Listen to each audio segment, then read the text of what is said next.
എല്ലാവർക്കും നമസ്കാരം. വേദിയിൽ സന്നിഹിതരായിരിക്കുന്ന ശ്രീ രവീന്ദ്രൻ എസ്, ശ്രീമദ് ശിവബോധാനന്ദ സ്വാമികൾ, സ്വാഗതം പറഞ്ഞ രാജേന്ദ്രൻ, യോഗം assistant secretary P S Vijayan, Santhosh Shanti, Santhosh Thankappan, advocate Aneesh P S, K N Aniruddhan, ഈ ശ്രീനാരായണ ധർമ്മപരിപാലന യോഗത്തിൻ്റെ തിരുവല്ല യൂണിയൻ നടത്തുന്ന മനക്കച്ചിറ ശ്രീനാരായണ കൺവെൻഷൻ്റെ മറ്റ് സംഘാടകരെ, ഇവിടെ സന്നിഹിതരായിരിക്കുന്ന ബഹുമാന്യരായ ശ്രീനാരായണീയരെ, സഹോദരീ സഹോദരന്മാരെ, നാട്ടുകാരെ, സുഹൃത്തുക്കളെ, നിങ്ങൾക്കെല്ലാവർക്കും നമസ്കാരം. ഉച്ച കഴിഞ്ഞിട്ടുള്ള സമയമാണ്. ഭക്ഷണത്തിന് ശേഷം അല്പം മയങ്ങാൻ സാധ്യതയുണ്ട്. ഈ സാധ്യതയുണ്ടെങ്കിൽ എന്നെ ബോധ്യപ്പെടുത്താൻ ആയിട്ട് ആരും കണ്ണും തുറിച്ചിരിക്കരുത്. ഉറക്ക് വന്നെങ്കിൽ ഉറങ്ങിക്കൊള്ളണം. പക്ഷെ ഒറ്റ വ്യവസ്ഥ, കയ്യില്ലാത്ത കസേരയാണ്, ഇടത്തോട്ടും വലത്തോട്ടും ചായരുത്, കൂർക്കം വലിക്കരുത്. അതില്ലാതെ ഉറങ്ങാൻ ഞാൻ സമ്മതം തന്നിരിക്കുന്നു. ഓക്കെ. മനക്കച്ചിറ ശ്രീനാരായണ കൺവെൻഷൻ്റെ ഭാഗമായി ഗുരുദർശന മൂല്യം കുടുംബജീവിതത്തിൽ എന്ന ഒരു വിഷയമാണ് എനിക്കിവിടെ നിർദ്ദേശിക്കപ്പെട്ടിരിക്കുന്നത്. ഇത്തരത്തിലുള്ള ഒരുപാട് കൺവെൻഷനുകളും സദസ്സുകളും നടക്കുകയാണ്. എല്ലാ ക്ഷേത്രങ്ങളും ഗംഭീരമായ ഉത്സവമാണ്. ഇത്തരത്തിലുള്ള ആധ്യാത്മിക ദർശനങ്ങളെക്കുറിച്ചുള്ള ചർച്ചകൾ നടക്കുകയാണ്. ഇന്ത്യയിൽ ആകമാനം 1,29,000 രജിസ്റ്റർ ചെയ്ത അമ്പലങ്ങളുണ്ട്. 1,29,000. രജിസ്റ്റർ ചെയ്യാത്ത അമ്പലങ്ങൾ അതിൻ്റെ ഇരട്ടിയിലേറെയുണ്ട്. പള്ളികളുണ്ട്, ഗുരുദ്വാരകളുണ്ട്. ഉത്സവങ്ങളെല്ലാം ഗംഭീരമാണ്.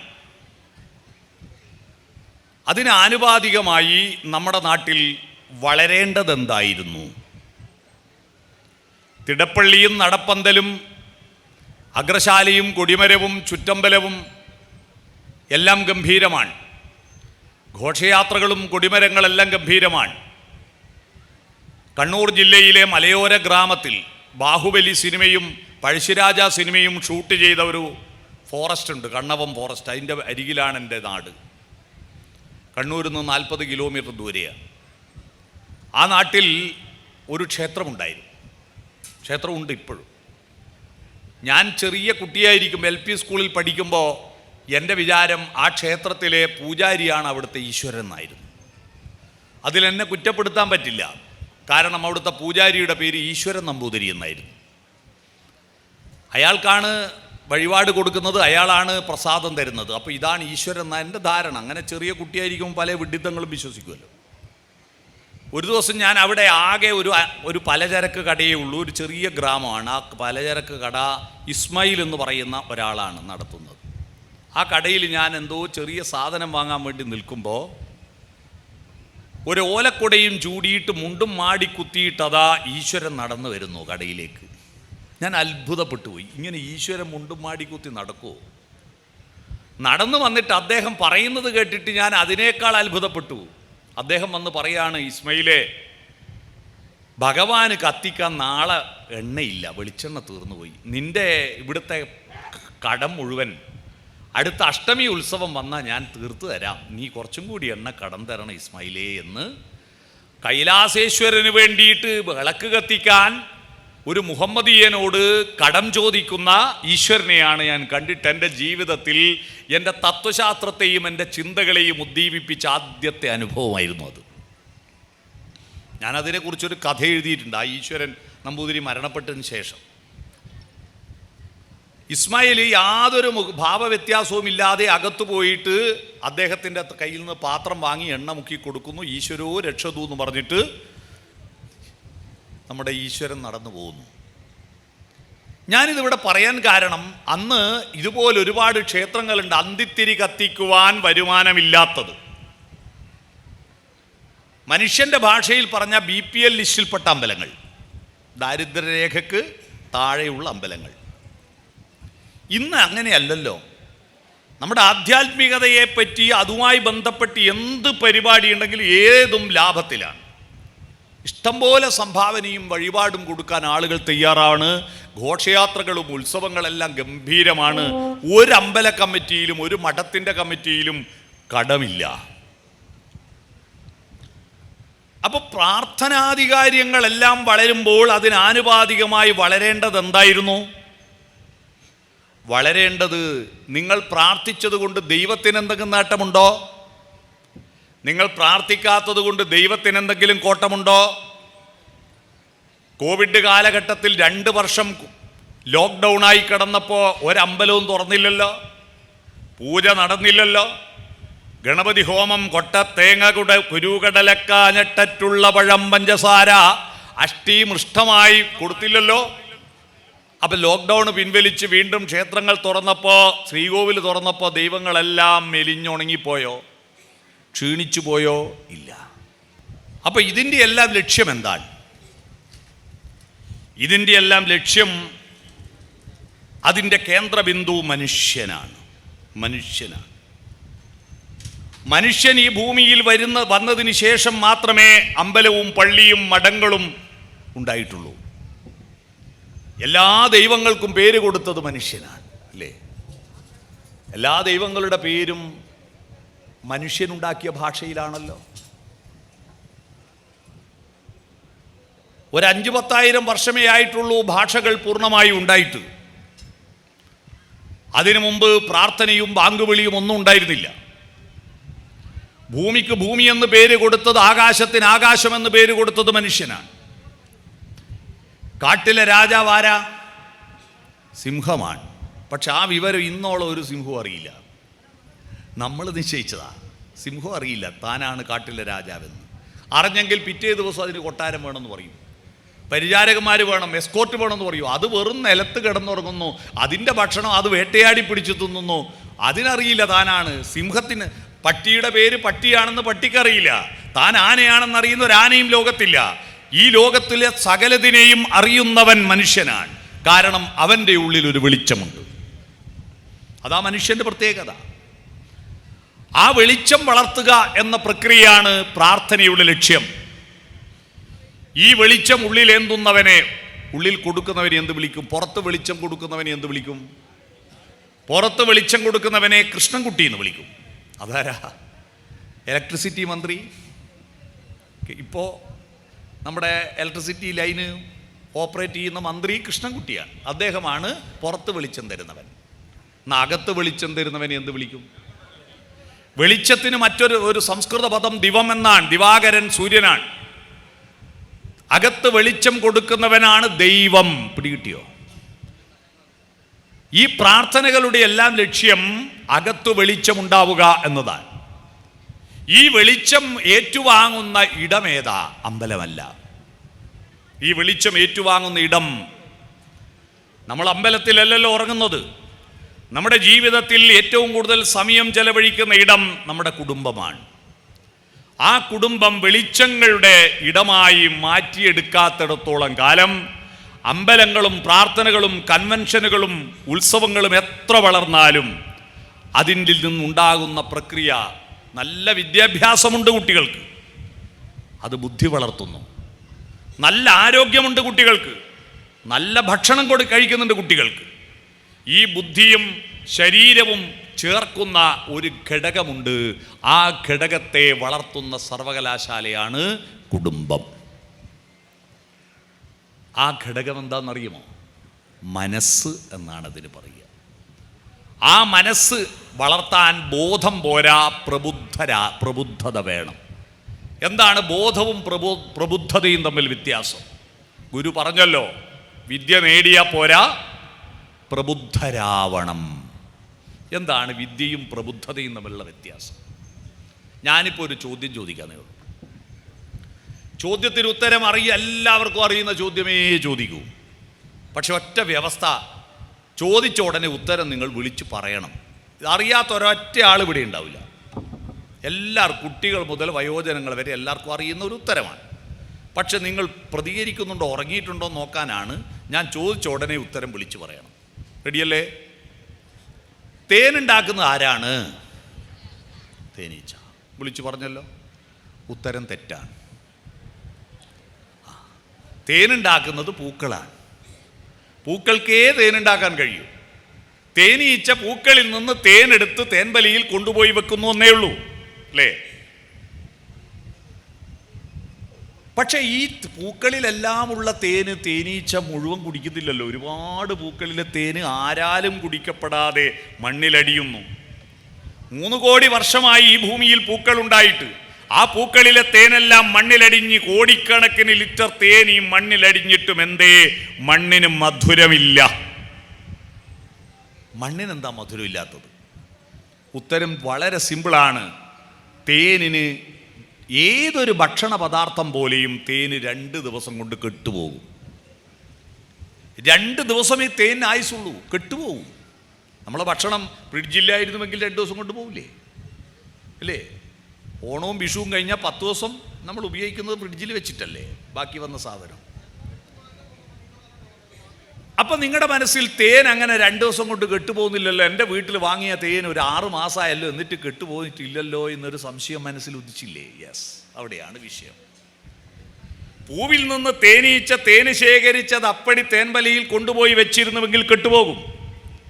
തേനീച്ച അത് കുടിച്ച് തൻ്റെ എൻസൈം ചേർത്ത് ദഹിച്ച തേനാണ് തേൻവലിയിൽ കൊണ്ടുപോയി വെക്കുന്നത്. മനസ്സിലായോ? ദഹിച്ച തേനാണ്. അതുകൊണ്ട് ആ കുട്ടികൾക്ക് തേനിൽ ചാലിച്ച് ഗുളിക കൊടുക്കുന്നത് കുട്ടികൾക്ക് അമ്മയുടെ മുലപ്പാലല്ലാതെ ദഹിപ്പിക്കാനുള്ള ശക്തി വയറിന് കുറവായിരിക്കും. എന്നാൽ തേനിൽ ചാലിച്ചാൽ പിന്നെ ദഹിപ്പിക്കേണ്ട, നേരിട്ട് ശരീരം ആഗിരണം ചെയ്യും. അതാ ഗുളിക തേനിൽ ചാലിച്ച് കുട്ടികൾക്ക് കൊടുക്കുന്നത്. ദഹിച്ച തേന്. ആരാണ് ഇവിടെ തേനീച്ച എന്ന് മനസ്സിലായോ? നമ്മളാണ്. എന്താണ് പുഷ്പങ്ങളെന്ന് മനസ്സിലായോ? പുസ്തകമാണ്. എന്താണ് തേനെന്ന് മനസ്സിലായോ? അതിലെ ദർശനങ്ങളാണ്, അറിവുകളാണ്. ആ ദർശനവും അറിവും നമ്മൾ അപ്പടിയെടുത്ത് ഇവിടെ കൊണ്ടുപോയി വെച്ചെങ്കിൽ കാര്യമില്ല. അത് നമ്മുടെ സ്വന്തം ബുദ്ധിയിൽ ചാലിച്ചിട്ട് നമ്മുടെ സ്വന്തം അറിവാക്കുന്നൊരു പ്രക്രിയയുണ്ട്. ആ പ്രക്രിയ ഉണ്ടാക്കുന്ന കഴിവ് നമ്മുടെ കുട്ടികൾക്ക്, അതായത് അറിവിനെ ദർശനമാക്കി മാറ്റുന്ന പ്രക്രിയയാണ് കുടുംബത്തിൽ നടക്കേണ്ടത്. ഗുരു ചെയ്ത മഹാത് പ്രവർത്തനം എന്താണെന്നറിയുമോ? നമ്മുടെ ഭാരതത്തിൽ ഉപനിഷത്തുകളും വേദങ്ങളും വേദാന്തങ്ങളും പുരാണങ്ങളൊക്കെ ഉണ്ടായിരുന്നു. ഇതൊക്കെ ഉണ്ടായിട്ടും എന്തേ നമ്മുടെ രാജ്യം പട്ടിണിയും അന്ധവിശ്വാസവും അനാചാരവും കൂടോത്രവും ഒഴിപ്പിക്കലും പൊരിപ്പിക്കലും ഒക്കെ ആയിപ്പോയി. ലോകത്ത് വിദേശികൾ പറയുന്നൊരു വാക്കുണ്ട് ഇംഗ്ലീഷിൽ, വിസ്ഡം അറൈസ് ഫ്രം ഈസ്റ്റ്. വിവേകം കിഴക്ക് നിന്നാണ് ഉദിക്കുന്നത്. അവർ പടിഞ്ഞാറെന്ന് പറയുമ്പോൾ കിഴക്ക് നമ്മളാ. അതിൻ്റെ കാരണം എന്താണെന്നറിയുമോ? കൊളംബസ് അമേരിക്ക കണ്ടുപിടിക്കുന്നതിന് 1000 കൊല്ലം മുമ്പ് ഇന്ത്യയിൽ യൂണിവേഴ്സിറ്റിയുണ്ട്. നളന്ദ, തക്ഷശില സർവകലാശാലകളുണ്ട് ഇവിടെ. ശാരദ എന്ന് പറഞ്ഞൊരു സർവകലാശാലയുണ്ട് ഇപ്പോൾ കാശ്മീരിൽ, ഉണ്ടായിരുന്നു പണ്ട്. ഞാൻ അതിനെപ്പറ്റി കൽഹണൻ എഴുതിയൊരു പുസ്തകം പഠിച്ചുകൊണ്ടിരിക്കുകയാണിപ്പോൾ. അവിടെ നിന്ന് ഡോക്ടറേറ്റ് നേടിയിട്ട് കർണാടകത്തിൽ അതേ പേരിൽ മറ്റൊരു സർവകലാശാല ഉണ്ടാക്കിയ ഒരാൾ. ആ കർണാടകത്തിലെ സർവകലാശാലയുടെ പേര് ശാരദാപീഠം എന്നാണ്. അവിടുന്ന് ഡോക്ടറേറ്റ് നേടിയ ആളാണ് കാലടിയിലെ ജഗദ്ഗുരു ആദിശങ്കരൻ. മനസ്സിലായോ? അന്നൊന്നും അമേരിക്ക എന്ന് പറയുന്ന ഒരു രാജ്യമുള്ളത് ലോകം ആരും അറിയില്ല. അവിടെ ഒരു വൻകരയുള്ളത്. നാരദൻ ലോകം മുഴുവൻ ചുറ്റി സഞ്ചരിച്ച ആളാ, പക്ഷെ അമേരിക്ക പോയിട്ടില്ല. കാരണം നാരദൻ്റെ കഥ എഴുതുന്ന കാലത്ത് അമേരിക്ക എന്ന് പറഞ്ഞ രാജ്യമുള്ള അറിയില്ല ആർക്കും. അതാണ്. മറ്റൊന്ന് നോക്കൂ, ഉപനിഷത്തുകളും വേദങ്ങളും വേദാന്തങ്ങളും അഷ്ടാദശ പുരാണങ്ങളും എഴുതിയ കാലമേതാ? കമ്പ്യൂട്ടർ ഇല്ലാത്ത കാലത്ത്, ഓടലെണ്ണയുടെ വെളിച്ചത്തിൽ ഗുഹയ്ക്കകത്ത് ആരണ്യാന്തര ഗഹ്വരോദര തപസ്ഥാനങ്ങളിൽ സൈന്ധവോദാര ശ്യാമ മനോഭിരാമ പുളിനോപാന്ത പ്രദേശങ്ങളിൽ ആരന്തർമുഖമി പ്രപഞ്ച പരിണാമോദ്ഭിന്ന സർഗക്രിയാസാരം തേടി അലഞ്ഞു പണ്ട്. അവരുടെ ചൈതന്യമല്ലേ നമ്മുടെ ദർശനം. അന്ന് എഴുതിയ സാധനം ഇന്ന് എഴുതിയെങ്കിൽ 100 നോബൽ സമ്മാനം കിട്ടും, ഇല്ലേ? അത്രയും മഹത്തായ കൃതികൾ. മഹാഭാരതത്തിൽ 1,64,000 ശ്ലോകമുണ്ട്. ഏതാണ്ട് ഒരു 10-20,000 കഥാപാത്രങ്ങളുണ്ട്. 20,000 പേരുണ്ടാക്കേണ്ട പണി എത്രയാ? ഇപ്പം നമ്മളെ നാട്ടിൽ 2 മക്കൾക്ക് മാത്രം പേരിടാൻ വേണ്ടി കണ്ട നെറ്റ് തപ്പുക, കണ്ട ആളോടെല്ലാം ചോദിക്കുക. അന്നേരമാണ് 20,000 ആളുകൾ കഥാപാത്രങ്ങളെ സൃഷ്ടിച്ചില്ലേ? ചെറിയ ബുദ്ധിയാ? ഒന്നും അങ്ങോട്ടും ഇങ്ങോട്ടും ഓവർലാപ്പായി പോവാതെ, പരസ്പര വിരുദ്ധമാവാതെ കൃത്യമായി എഴുതി ഒപ്പിച്ചില്ലേ ഇതൊക്കെ? ദ്വീപിൽ ജനിച്ച കൃഷ്ണൻ എന്നു പേരുള്ളൊരു മനുഷ്യൻ, കറുത്തവനാണ് കൃഷ്ണൻ. ദ്വീപിൽ ജനിച്ചതുകൊണ്ട് കൃഷ്ണദ്വൈപായനൻ എന്ന് പറയും. ഇയാൾ ഈ വേദങ്ങളെന്ന് ആരും തന്നെ എഴുതി വെക്കാറില്ല, എല്ലാം ചൊല്ലിപ്പഠിക്കുക. വേദം പഠിപ്പിക്കുന്നത് എങ്ങനെയാ? എഴുതിയിട്ടല്ല, ഓതിയിട്ടാ. അതുകൊണ്ട് വേദങ്ങളെ പഠിപ്പിക്കുന്ന ആളെ ഓദിക്കെന്നാ പറയാ, എഴുതിക്കനല്ല. ഓതിയിട്ടാണ് വേദം പഠിപ്പിക്കുക. ഈ വേദങ്ങൾ ചൊല്ലുമ്പോൾ ഉള്ളൊരു കുഴപ്പം എന്താന്ന് പറഞ്ഞാൽ ചിലത് മറന്നുപോയ കാര്യം വിട്ടുപോകും, ലുപ്തങ്ങളുണ്ടായി. ചിലയാൾക്ക് വായക്ക് തോന്നിയ കോതക്ക് പാട്ട് കൂട്ടിച്ചേർത്തു, പ്രക്ഷിപ്തങ്ങളുണ്ടായി. വേദങ്ങളിൽ പ്രക്ഷിപ്തങ്ങളും ലുപ്തങ്ങളും ഉണ്ടായി. വേദത്തിൻ്റെ മൂല്യം നഷ്ടപ്പെട്ടു പോയി. കുറേ കൂട്ടിച്ചേർക്കുമല്ലോ, നമ്മളങ്ങനെയല്ലേ? ചില പാട്ട് പാടുമ്പല്ലോ ചില വാക്ക് കിട്ടിയില്ലെങ്കിൽ എന്തെങ്കിലും പാടില്ലേ അല്ലേ? എന്തെങ്കിലും കൂട്ടിപ്പാടും. എൻ്റെ SLCക്ക് പഠിച്ച എൻ്റെ കൂട്ടത്തിലുള്ള ടീമെല്ലാം കൂടി കുടകിൽ ഒരു ടൂർ പോയി. ടൂർ പോകുമ്പോൾ ബസ്സിൽ ഇടത്ത് സൈഡും വലത്ത് സൈഡും ഉള്ളവർ അന്താക്ഷരി മത്സരം, സിനിമാ പാട്ടിൻ്റെ ആദ്യത്തെ വരി പാടും, അവസാനത്തെ വാക്കിൻ്റെ ആദ്യത്തെ അക്ഷരം വെച്ചിട്ട് അടുത്ത ടീം പാടണം. അന്താക്ഷരി മത്സരം നടത്തി. കാലപ്പഴക്ക് എൻ്റെ ടീമിന് നാന്ന് തുടങ്ങുന്ന അക്ഷരമാണ് പലതവണ വന്നത്. നാ എന്ന് തുടങ്ങുന്ന പാട്ട് നമുക്കറിയുന്ന എല്ലാം പാടി. ഇനി നാ വന്ന് നമ്മൾ കുടുങ്ങും. അപ്പോൾ പിന്നെയും മത്സരം നടന്നു കൊടുക്കുമ്പോൾ അത് അടക്ക് നാ തന്നെ നമുക്ക് വന്നു. ഇനി നായിൽ തുടങ്ങുന്ന ഒരൊറ്റ പാട്ട് ആർക്കും ഓർമ്മയില്ല. അപ്പോൾ നമ്മളിപ്പോൾ തോക്കും. മറ്റേ ടീം പറഞ്ഞു സമ്മതിക്കൂ, തോറ്റോ. ഞാൻ ഒറ്റ പാട്ട്. അപ്പോൾ നട്ടപ്പാതിരവായി നേരം പനിനീർ കുളിരമ്പിളി നമ്മൾ ജയിക്കുകയും ചെയ്തു. വെറും പാതിരാവായി എന്ന് മാത്രമേ ഉള്ളൂ. നട്ട ഞാൻ കൂട്ടിയതാ, പക്ഷെ ആ പൊട്ടന്മാർക്കത് മനസ്സിലായില്ല. ഞാൻ പറഞ്ഞു വന്നത്, ഇതുപോലെ വേദങ്ങളിൽ ഒരുപാട് കൂട്ടിച്ചേർക്കലുണ്ടാവും അല്ലേ? കൂട്ടിച്ചേർക്കലുണ്ടാവും. അങ്ങനെ മൂല്യം നഷ്ടപ്പെട്ട വേദങ്ങളെ മുഴുവൻ എത്രയായിരക്കണക്കിന് മനുഷ്യരുടെ അടുത്ത് പോയിട്ട് മുഴുവൻ പഠിച്ച് അത് എഴുതി വെച്ച് സമ്പാദിച്ചു. എന്നിട്ട് അതിലെ തകരാറുകൾ, ലുപ്തങ്ങൾ കൂട്ടിച്ചേർത്ത് പ്രക്ഷിപ്തങ്ങൾ ഒഴിവാക്കി എഡിറ്റ് ചെയ്തു, സംശോധനം നടത്തി. എന്നിട്ട് അത് ഒരു സമാന ശ്ലോകങ്ങളെ 4 പാർട്ടാക്കിയിട്ട്, ഋക്ക്, യജുസ്, സാമം, അഥർവം 4 പാർട്ടാക്കിയിട്ട് എഴുതി വെച്ചു. ഈ സമ്പാദനം, സംശോധനം, പ്രസാധനം, ഈ 3 വാക്കിന് കൂടി ഒറ്റ വാക്ക് സംസ്കൃതത്തിലുണ്ട്, വ്യസിച്ചവൻ. അതാണ് വേദവ്യാസൻ. മനസ്സിലായോ? എന്തൊരു എഫർട്ടായിരുന്നു അത്. ഇന്നാണെങ്കിൽ 100 ഡോക്ടറേറ്റ് കൊടുക്കുവായിരുന്നു. 100 ഡോക്ടറേറ്റ് ഒരുമിച്ച് കൊടുക്കേണ്ട കേസാണ് വ്യാസൻ ചെയ്തത് ഒറ്റക്ക്. ഇത്രയും ബുദ്ധിമാന്മാര് നമ്മുടെ ഭാരതത്തിലുണ്ടായിരുന്നു. അതൊക്കെ പോട്ടെ, നമ്മുടെ ഇംഗ്ലീഷ് മരുന്ന് കണ്ടുപിടിച്ചപ്പോഴാണ് 10-250 കൊല്ലത്തിന് ഇപ്പുറത്താണ് മെൻഡലീയഫിൻ്റെ പട്ടികയും 104 മൂലകങ്ങളും മൂലകങ്ങളുടെ രാസത്വരക ശക്തിയും ലാബറട്ടറികളിൽ മൈക്രോസ്കോപ്പ് ഉപയോഗിച്ച് ടെസ്റ്റ് ചെയ്തിട്ട് പരീക്ഷണങ്ങളിൽ മരുന്നുണ്ടാക്കി, സിറിഞ്ചും ഇഞ്ചക്ഷനും ഗുളികയും മരുന്നും കുപ്പിമരുന്നും ഓയിൻമെൻ്റൊക്കെ ഉണ്ടാക്കിയിട്ട് 10-250 വർഷമായിട്ടുള്ളൂ. എന്നാൽ ഈ ഇംഗ്ലീഷ് മരുന്ന് കണ്ടുപിടിക്കുന്നതിന് 1000 കൊല്ലം മുമ്പ് ഒരു ലാബറട്ടറി ഇല്ല, എക്സ്റേ മെഷീൻ ഇല്ല, മൈക്രോസ്കോപ്പ് ഇല്ല, സ്കാനിങ് ഇല്ലാത്ത കാലത്താണ് നമ്മളെ നാട്ടിലുള്ള മരങ്ങളുടെയും ചെടികളുടെയും വള്ളികളുടെയും ഇലയും തൊലിയും പൂവും കായും വേരും തണ്ടും വായിലിട്ട് ചവച്ചരച്ചു നോക്കിയിട്ട് ഇതായിരുന്നു ലാബറട്ടറി.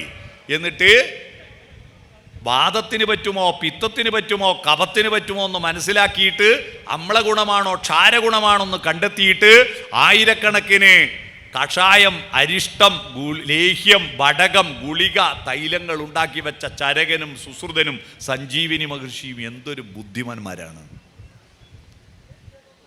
ഈ ബുദ്ധിയെല്ലാം ഉണ്ടായിട്ടും നമ്മുടെ രാജ്യം എന്തേ ഇങ്ങനെ ഇരുണ്ട യുഗത്തിലേക്ക് പോയി?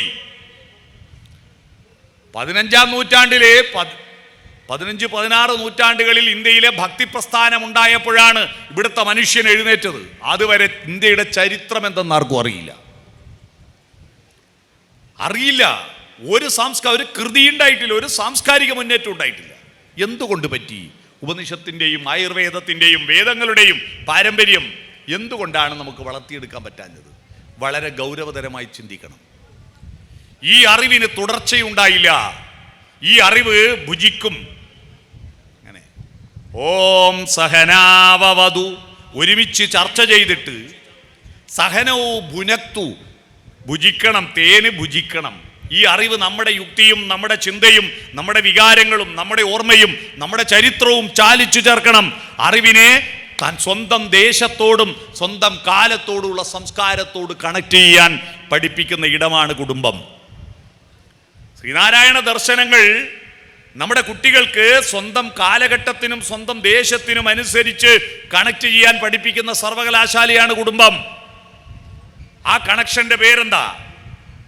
ആ കണക്ഷന് ദേശത്തോട് കണക്ട് ചെയ്യുന്നത് ഇങ്ങനെയാ, ഇങ്ങനെ വരച്ചിട്ട്. കാലത്തോട് കണക്ട് ചെയ്യുന്നത് ഇങ്ങനെ വരച്ചിട്ടാ. അപ്പോ ഈ അറിവുകൾ കാലങ്ങളോടും ദേശത്തോടും കണക്ട് ചെയ്യുന്ന പ്രക്രിയക്കാണ് ഇങ്ങനെയും ഇങ്ങനെയും വരക്കുന്നതിനാണ് എന്ത് പറയാ? പ്ലസ് എന്ന് പറയാ. മനസ്സിലായോ? നമ്മളെ മക്കൾക്ക് A+ വേണ്ടേ? ഈ പ്ലസിന്റെ അർത്ഥം മനസ്സിലായോ? നമ്മളുടെ കുട്ടികളുടെ അറിവ് സ്വന്തം നാടിനോടും സ്വന്തം സംസ്കാരത്തോടും സ്വന്തം കാലഘട്ടത്തോടും കണക്ട് ചെയ്യാൻ പഠിപ്പിക്കാത്തത് കൊണ്ടാണ് കുട്ടികൾ നിങ്ങളിൽ നിന്ന് അകന്നു പോകുന്നതും നമ്മുടെ നാട്ടിൽ നിന്ന് അകന്നു പോകുന്നതും ലണ്ടനിലും കാനഡയിലും പോകുന്നത്. ഈ നാടുമായിട്ട് നിങ്ങൾ അവരെ കണക്ട് ചെയ്തില്ല. നിങ്ങളുടെ വീട് എന്ന് പറയുന്നത് എന്താ വീട്? നമ്മുടെ വീട് എന്ന് പറഞ്ഞാൽ സംസ്കാരത്തിൻ്റെ കേദാരമാണ്. അവിടെ ഭക്ഷണം കഴിക്കുന്ന ഹോട്ടലല്ല, കിടന്നുറങ്ങുന്ന ലോഡ്ജല്ല, പാചകം ചെയ്യുന്ന കുസിനിയല്ല,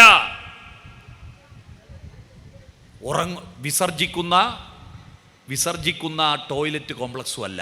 ഇത് മാത്രമാണെങ്കിൽ നിങ്ങളുടെ വീട് മനുഷ്യൻ്റെ വീടല്ല. അവിടെ ഒത്തുചേർന്ന് പ്രകാശത്തെ ഏറ്റുവാങ്ങാനുള്ള പ്രക്രിയ ഉണ്ടാക്കാൻ ഇന്നു മുതൽ ഇവിടെ വന്ന മുഴുവൻ ആളുകളും പ്രതിജ്ഞ ചെയ്യുക. നാളെ മുതൽ ഭാരതത്തിൽ അറിവിനെ ഉൽപ്പാദിപ്പിച്ച ആദ്യത്തെ മന്ത്രത്തിൽ പറഞ്ഞ കാര്യം ഞാൻ ചെയ്യുമെന്ന്.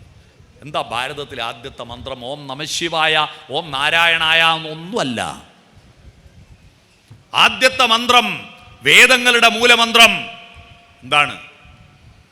ശാരികേ ശാരികേ സിന്ധു ഗംഗാ നദീ തീരം വളർത്തിയ ഗന്ധർവഗായികേ പാടുക നീ പുരുഷാന്തരത്തിലെ ഭാവോജ്വലങ്ങളാം സൂര്യഗായത്രികൾ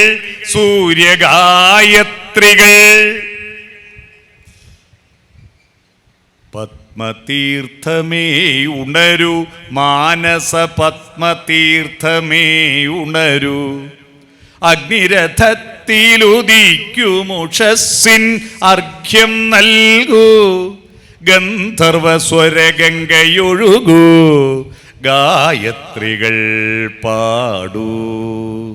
ഓം സത്സവിതുർവരേണ്യം ഭർഗോ ദേവസ്യ ധീമഹി ധിയോ യോ ന പ്രചോദയാത്. എന്താണ് ഈ മന്ത്രം? നമ്മൾ ഈ മന്ത്രങ്ങളെല്ലാം പഠിക്കും, ബൈഹാർട്ട് പഠിക്കും. ഇതിൻ്റെ അർത്ഥം അറിയാവോ? അർത്ഥം ചിന്തിക്കില്ല. എന്താണ് ഓം എന്ന് പറഞ്ഞാൽ? ഓം എന്ന് പറഞ്ഞാൽ എന്താ? ഞാൻ തൃശ്ശൂർ ഒരു വേദാന്ത കൺവെൻഷനിൽ പോയി. തൃശ്ശൂർ ചിന്മയ കോളേജ് നടത്തി. അവിടെ ചെന്ന് നോക്കുമ്പോൾ സദസ്സിലെല്ലാം സ്വാമിമാർ. എൻ്റെ അമ്മ കടപ്പുറത്ത് പൂയി ഇറക്കാൻ പോയ പോലെയാണ്. കടപ്പുറത്ത് അങ്ങോട്ട് പൂയി ഉരണ്ടി ഇറക്കണം. ഇവരോട് ഞാൻ എന്ത് പറയാനാ? ഞാനാകെ പേടിച്ചു പോയി. ഞാൻ വെറുതെ ഒരു ടെസ്റ്റ് ഡോസ് ഓംകാരത്തിൻ്റെ അർത്ഥമെന്ന് പറഞ്ഞു തരുമോ ആരെങ്കിലും എന്ന് പറഞ്ഞു. ആരും ഒന്നും മിണ്ടുന്നില്ല. അപ്പോൾ ഒരു ചെറുപ്പക്കാരനായൊരു സ്വാമി എഴുന്നേറ്റ് എന്നിട്ട് പറഞ്ഞു, ഓംകാരം എന്ന് പറഞ്ഞാൽ ദൈവത്തെ ഡൗൺലോഡാക്കുന്ന പാസ്വേഡാണ്. ഓം നമഃശിവായ എന്ന് പറഞ്ഞാൽ ശിവൻ ഡൗൺലോഡായി. ഓം നാരായണായ എന്ന് പറഞ്ഞാൽ വിഷ്ണു ഡൗൺലോഡായി. ഇങ്ങനെയാണ് ധരിച്ചു വെച്ചത്. ആണോ? അല്ല. പ്രകൃതിയുടെ ദൈവങ്ങൾക്കും മനുഷ്യർക്കും പ്രകൃതിക്കും ബാധകമായിരിക്കുന്ന പ്രധാനപ്പെട്ട 3 നിയമങ്ങളാണ് ഓം. ഓംകാരമായ പൊരുൾ മുന്നായി പിരിഞ്ഞുടനെ അംകാരമായതിന് താൻ തന്നെ സാക്ഷി. അത് കേട്ടിട്ടില്ലേ? ആ ഉ അം കൂട്ടി വായിച്ച ഓം. ആ ഉ അം എന്താ? ഉണ്ടാവുന്നു, നിലനിൽക്കുന്നു, ഇല്ലാതാവുന്നു. ജനിക്കുക, ജീവിക്കുക, മരിക്കുക, സൃഷ്ടി, സ്ഥിതി, സംഹാരം. ഇതാണ്. അതെല്ലാവർക്കും ബാധകമാണ്. നമ്മുടെ ഭാരതത്തിലെ ആസ്തികതയുടെ പ്രത്യേകത പ്രകൃതിയും മനുഷ്യനും ദൈവവും പരസ്പരപൂരിതമായ ട്രയാങ്കിളാണ്, ത്രികോണമാണ്.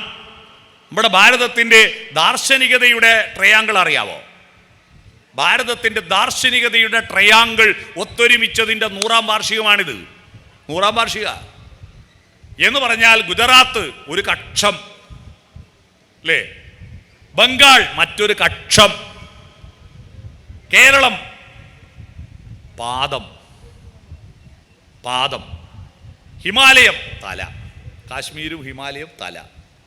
ആ ഹിമാലയത്തിൻ്റെ ഉത്തുംഗ ശൃംഗങ്ങളിലുള്ള ആധ്യാത്മിക ദർശനങ്ങൾ ആധുനിക കാലഘട്ടത്തിൽ മനുഷ്യർക്ക് ഉപകാരപ്പെടുന്ന വിധത്തിൽ അവതരിപ്പിച്ച 3 ട്രയാങ്കിളുകൾ ഗുജറാത്തിലെ സബർമതിയിലെ ഗാന്ധി, ബംഗാളിലെ രവീന്ദ്രനാഥ ടാഗോർ, കേരളത്തിലെ ശ്രീനാരായണ ഗുരു. ഇവർ 3 പേരും ഒരുമിച്ച് കണ്ടവരാണ്, പരസ്പരം കണ്ടവരാണ്. ആ ട്രയാങ്കിൾ അവർ പരസ്പരം അവരുടെ ഊർജങ്ങൾ പ്രവഹിച്ചവരാണ്. അതാണ് ഭാരതം കണ്ട ഏറ്റവും മനോഹരമായ സഹനാവവധു, സഹ അവവധു. ഇവർ 3 പേരും ഒത്തുചേർന്നതാണ്. ആ ഒത്തുചേർന്നിട്ടാണ് ജീവാത്മാവും പരമാത്മാവും തമ്മിലുള്ള ബന്ധത്തിൻ്റെ അതിമനോഹരമായ കാവ്യം രവീന്ദ്രനാഥ ടാഗോർ എഴുതുന്നത്. അതിനാണ് ഇന്ത്യക്ക് ആദ്യമായിട്ട് നോബൽ സമ്മാനം കിട്ടിയ ഗീതാഞ്ജലി. ആ ഗീതാഞ്ജലിയിൽ ദൈവം എന്ന് പറയുന്നത് നമ്മൾ കാണുന്ന ഈ ദൈവങ്ങളെല്ലാം കൊച്ചു ദൈവങ്ങളാ. നമ്മൾ ദൈവത്തെ ചുരുക്കി കടലാസിൽ ചുരുട്ടി കൈപ്പിടിക്കുക. എന്നാൽ ടാഗോറിൻ്റെ ദൈവത്തെ നിങ്ങൾക്ക് കടലാസിൽ ചുരുട്ടാൻ കഴിയില്ല. ഒറ്റൊരു കാര്യം, ഒരു ഗീതകം ഞാൻ ചൊല്ലാം. ആ ദൈവത്തിൻ്റെ മഹത്വം, ഹേ മഹാപ്രഭു, അങ്ങയുടെ സംഗീതമാണ് ഈ പ്രപഞ്ചം എന്ന് പറയുന്നൊരു പാട്ടുണ്ട്. ഞാനറിവീല ഭവാന്റെ മോഹനഗാനാലാപന ശൈലി, നിഭൃതം ഞാനതു കേൾപ്പൂ സതതം നിതാന്ത വിസ്മയശാലി. ഉദയദ്ഗാന പ്രകാശകലയാൽ ഉജ്ജ്വല ശോഭം ഭുവനം അലതല്ലിടുകയാണധിഗഗനം വായുവിലീശ്വരചലനം. അലിയിക്കുന്നോ ശിലകളെ ഈശ്വരഗംഗാസരഭസഗമനം. പാടണമെന്നുണ്ടീ രാഗത്തിൽ പാടാൻ സ്വരമില്ലല്ലോ, പറയണമെന്നുണ്ടെന്നാൽ അതിനൊരു പദം വരുന്നീലല്ലോ. പ്രാണനുറക്കെ കേണീടുന്നു പ്രഭോ പരാജിത നിലയിൽ, നിബദ്ധനിഹ ഞാൻ നിൻ ഗാനത്തിൻ നിരന്തമാകിയ വലയിൽ. ഇത്രയും വലുപ്പത്തിൽ ഞാൻ ദൈവത്തെ ഒരു ഗോമടേശ്വര പ്രതിമയിലും കണ്ടിട്ടില്ല. ആ ട്രയാങ്കിൾ. അതുപോലെ ഭാരതത്തിൻ്റെ മറ്റൊരു ട്രയാങ്കിളാണ് മനുഷ്യനും പ്രകൃതിയും ദൈവവും. മനസ്സിലായോ? മനുഷ്യനും പ്രകൃതിയും ദൈവവും. ഈ ത്രികോണത്തിൽ ഒരു കോണിന് കോടി എന്നാണ് മറ്റൊരു വാക്ക് അല്ലേ. കോടി എന്ന് പറഞ്ഞാൽ കോണാണ് കേട്ടോ. ഉച്ചകോടി എന്ന് കേട്ടിട്ട് ഇന്ത്യ അമേരിക്ക ഉച്ചകോടി, ഇന്ത്യൻ പ്രധാനമന്ത്രി അമേരിക്കൻ പ്രസിഡന്റ് ഒത്തുചേരുന്ന ഉയർന്ന കോണിനാണ് ഉച്ചകോടി എന്ന് പറയാം. അമരം സിനിമയിൽ ഒരു പാട്ട് കേട്ടിട്ടില്ലേ നിങ്ങൾ? പുലരേ പൂങ്കോടിയിൽ. ആകാശവും ഭൂമിയും ഒത്തുചേരുന്ന കിഴക്ക് ഭാഗത്തെ കോണിനാണ് പൂങ്കോടി എന്ന് പറയുക. കോൺ എന്ന് പറഞ്ഞാൽ കോടി. അപ്പോ 3 കോടി ചേർന്നതാണ് ഈ പ്രപഞ്ചം. മനുഷ്യൻ, ദൈവം, പ്രകൃതി. അപ്പൊ മനുഷ്യൻ എത്രയാ? 1/3. 1/3 എത്ര ശതമാനാ? 33.3. പ്രകൃതി എത്രയാ? 33.3. ദൈവം എത്രയാ? 33.3. അപ്പൊ 33.3 മനുഷ്യനും 33 കോടി പ്രകൃതിയും 33.3 കോടി ദൈവവും. ഇതാണ് ഈ 30 മുക്കോടി ദൈവം എന്ന് പറയുന്നത്. മനസ്സിലായ? അല്ലാതെ ഈ ലോകത്ത് 1 കോടിയോ 1 ലക്ഷം ദൈവങ്ങൾ പോലും ഇല്ല. 30 മുക്കോടി ദൈവം എന്ന് പറഞ്ഞാൽ 1/3 ദൈവം എന്നാ. 1/3 മനുഷ്യൻ, 1/3 പ്രകൃതി. അത് ഉപനിഷത്ത് ദർശനമാ. ഇത് നിങ്ങളുടെ വീട്ടിൽ കാണിച്ചു കൊടുക്കണം, വീട്ടിൽ പറഞ്ഞു കൊടുക്കണം. പ്രളയജലത്തിൽ ഉയർന്നിരിക്കുന്ന മഹാകാലമേ, നിന്റെ പ്രതിരൂപങ്ങളാണ് ഇത് 3. കേട്ടിട്ടുണ്ടോ? പ്രളയപയോധിയിൽ ഉറങ്ങിയുണർന്നൊരു പ്രഭാമയൂഖമേ കാലമേ, പ്രകൃതിയും ഈശ്വരനും ഞാനും നിന്റെ പ്രതിരൂപങ്ങളല്ലേ. കേട്ടിട്ടില്ലേ? വയലാറിന്റെ പാട്ടാ. പ്രകൃതിയും മനുഷ്യനും ദൈവവും, ഈ 33 കോടിയും ഒത്തുചേരുന്ന ഇടമാണ് നിങ്ങളുടെ വീട്. ആ വീട്ടിൽ ഓം, അതിൻ്റെ നിയമം ജനിക്കുന്നു, ജീവിക്കുന്നു, മരിക്കുന്നു. ഭുവർഭുവസ്വഹ, ഈ ഭൂമിയിൽ ഭുവസ്വം ഉണ്ടാക്കുന്നവനെ. ആരാണ് ഈ ഭൂമിയിൽ ഭുവസ്വം ഉണ്ടാക്കുന്നവൻ? ആരാ? ഭൂമിയിൽ ഭുവസ്വം എന്ന് പറഞ്ഞാൽ ഐശ്വര്യം ഉണ്ടാക്കുന്നവൻ ആരാണ്? സൂര്യൻ. ഭുവർഭുവസ്വഹ തത് സവിതുർവരേണ്യം ഭർഗോ ദേവസ്യ ധീമഹി. ഭർഗസ്, ഊർജപ്രവാഹമേ. ഞാനിപ്പോൾ എൻ്റെ തൊണ്ടയെന്ന് കേൾക്കുന്ന ശബ്ദം ഒരു ഊർജപ്രവാഹമാണ്, ശബ്ദോർജപ്രവാഹം. ഈ പ്രവാഹം യഥാർത്ഥത്തിൽ എൻ്റെതല്ല, സൂര്യപ്രകാശമാണ്. കഴിഞ്ഞ കൊല്ലം ആന്ധ്രയിൽ ഉദിച്ച സൂര്യൻ്റെ പ്രകാശരശ്മികൾ അവിടെ വയലുകളിൽ കർഷകർ നട്ട നെൽച്ചെടിയുടെ നെല്ലോലകൾ ആ രശ്മികളെ ഏറ്റുവാങ്ങി പ്രകാശ സംശ്ലേഷണം നടത്തി, ഫോട്ടോസിന്തസിസ് നടത്തി, കാർബോഹൈഡ്രേറ്റ് ഉണ്ടാക്കി, അന്നജമുണ്ടാക്കി, നെല്ലിൻ്റെ കതിരിനുള്ളിൽ പാല് രൂപത്തിൽ കൊണ്ടുപോയി നിക്ഷേപിച്ച് ആ കതിരുകൾ കാറ്റേറ്റ് വെയിലേറ്റ് വിളഞ്ഞപ്പോൾ അവിടുത്തെ കർഷകർ കൊയ്തെടുത്ത് മെതിച്ച് നെല്ലാക്കി മില്ലിൽ കൊണ്ടേ കുത്തി അരിയാക്കി ചാക്കിൽ കെട്ടി ഗുഡ്സ് ട്രെയിനിൽ കയറ്റി ഹൈദരാബാദിൽ നിന്ന് കയറ്റിയ സെക്കന്ദരാബാദ്, വിജയവാഡ, സേലം, ഈറോഡ്, കോയമ്പത്തൂർ, പാലക്കാട്, ഒറ്റപ്പാലം, ഷൊർണൂർ, വടക്കാഞ്ചേരി, തൃശ്ശൂർ, പൂങ്കുന്നം, തൃശ്ശൂർ, പിന്നെ ചാലക്കുടി, പുതുക്കാട്, ഇരിഞ്ഞാലക്കുട, അങ്കമാലി, ആലുവ, തൃപ്പൂണിത്തറ, എറണാകുളം ടൗണ്, തൃപ്പൂണിത്തറ, പിറവർ റോഡ്, ഏറ്റുമാനൂർ, കോട്ടയം, കഴിഞ്ഞാൽ തിരുവല്ല, ചങ്ങനാശ്ശേരി, ചെങ്ങന്നൂർ, മാവേലിക്കര, കായംകുളം FCI ഗോഡൗണിൽ കൊണ്ടുവന്ന് അവിടുത്തെ ഹോട്ടലിൽ വാങ്ങിക്കൊണ്ടുപോയ അരി ആടുന്ന് തിളപ്പിച്ചിട്ട് ഞാൻ ഇന്ന് ഉച്ചക്ക് തിന്ന ചോറ് കൊണ്ടാ ഞാൻ എൻ്റെ ഊർജം കൊണ്ട എൻ്റെ ശബ്ദവും. മനസ്സിലായോ? ആ ഭർഗസിന്റെ പ്രവാഹമാണത്. നമ്മുടെ സകല ചലനങ്ങളും ആ ഭർഗസിന്റെ പ്രവാഹം. ആ ഭർഗോ ദേവസ്യ ധീമഹി. ഇന്ന് ദുഃഖവെള്ളിയാഴ്ച ആയതുകൊണ്ട് ക്രിസ്ത്യാനികൾ കേട്ടാ വിചാരിക്കും അവരെ മന്ത്രം ഇത്. കാരണം ഭർഗോ ദേവസ്യ ധീമഹി, ദേവസ്യ ഉണ്ടല്ലോ അതിൽ, ദേവസ്യ ഉണ്ടല്ലേ, ഒന്നുമല്ല. ധിയോ യോന പ്രചോദയാത്, ബുദ്ധിയെ വളർത്തുന്ന, ധീ എന്ന് പറഞ്ഞാൽ ബുദ്ധി, ബുദ്ധിയെ വളർത്തുന്ന പ്രകാശമേ, ആന്തരിക പ്രകാശമേ വന്നാലും എന്നാണ്. ഈ ആന്തരിക പ്രകാശത്തെ ഏറ്റുവാങ്ങാൻ സമുദ്രത്ത് പോയാലും പാത്രത്തിൽ കൊള്ളുന്നതല്ലേ മുക്കാൻ പറ്റൂ, അല്ലേ? ഈ പ്രകാശത്തെ ഏറ്റുവാങ്ങാൻ നമ്മുടെ മനസ്സ് വളർത്തിയെടുക്കണം. അതാണ് ലോകത്തെ ഏറ്റവും വലുത്, മനസ്സ്. ഈ തല എന്ന് പറഞ്ഞാൽ എന്താ സാധനം? ആ തല ഏതൊരു മൃഗത്തേക്കാൾ നിങ്ങളിപ്പോൾ ഇവിടെ വരുമ്പോൾ എല്ലാവരും കുളിച്ച് മുടി ചീകി പൗഡർ ഇട്ട് പൊട്ടു തൊട്ട തലയുണ്ടല്ലോ, ഒന്നിനും കൊള്ളൂല. 100 കൊല്ലം കഴിഞ്ഞാൽ അത് എവിടെ ഉണ്ടാവും? 100 കൊല്ലം കഴിഞ്ഞാൽ അത് എവിടെ ഉണ്ടാവും? തിലകം ചാർത്തി ചീകിയുമഴകായി പല നാൾ പോറ്റിയ പുണ്യശിരസേ, ഉലകം വെല്ലാനുഴറിയ നീയും വിലപിടിയാതൊരു തലയോടായി മാറൂലേ. ഇതറിയണമെങ്കിൽ ഒരു സ്കൂൾ പഠിക്കണം. ആ സ്കൂളിന്റെ പേരെന്താ? ആത്മവിദ്യാലയമേ. ആ വിദ്യാലയത്തിൽ എങ്ങനെയാ നടന്നിട്ടാണോ പോവുക? അല്ല, സ്കൂൾ ബസ് ഉണ്ടോ? ആ വിദ്യാലയത്തിൽ പോകാൻ ഒരു സാധനമുണ്ട്, മാനസ സഞ്ചരരേ ബ്രഹ്മണി മാനസ സഞ്ചരരേ. മനസ്സുകൊണ്ട് യാത്ര ചെയ്യാൻ പറ്റിയ ഒരേ ഒരു മനുഷ്യൻ, ഒരേ ഒരു മൃഗം മനുഷ്യനാ, ഒരേ ഒരു ജീവി മനസ്സുകൊണ്ട് യാത്ര. നിങ്ങൾ പത്മനാഭസ്വാമി ക്ഷേത്രം കണ്ടിട്ടുണ്ടോ?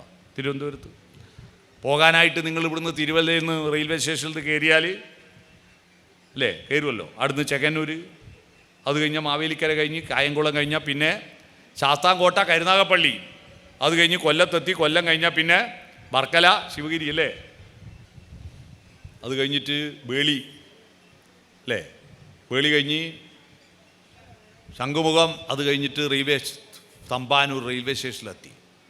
അവിടെ ഇറങ്ങിയിട്ട് പിന്നെ ഇങ്ങോട്ട് കിടക്കാണ്ട് നേരെ അപ്പുറത്തേക്കൊരു സ്റ്റെപ്പുണ്ട്, അതിലങ്ങ് ഇറങ്ങി കുറച്ച് പടിഞ്ഞാറോട്ട് നടന്നാൽ പാളയത്തെത്തും. അവിടുന്ന് അങ്ങോട്ട് പോയാൽ പത്മനാഭസ്വാമി ക്ഷേത്രം കാണും, അല്ലേ? എടാ, ഇവിടെ ഇരിക്കുന്ന മുഴുവൻ ആളും മനസ്സുകൊണ്ട് പത്മനാഭസ്വാമി ക്ഷേത്രത്തിൽ പോയില്ലേ?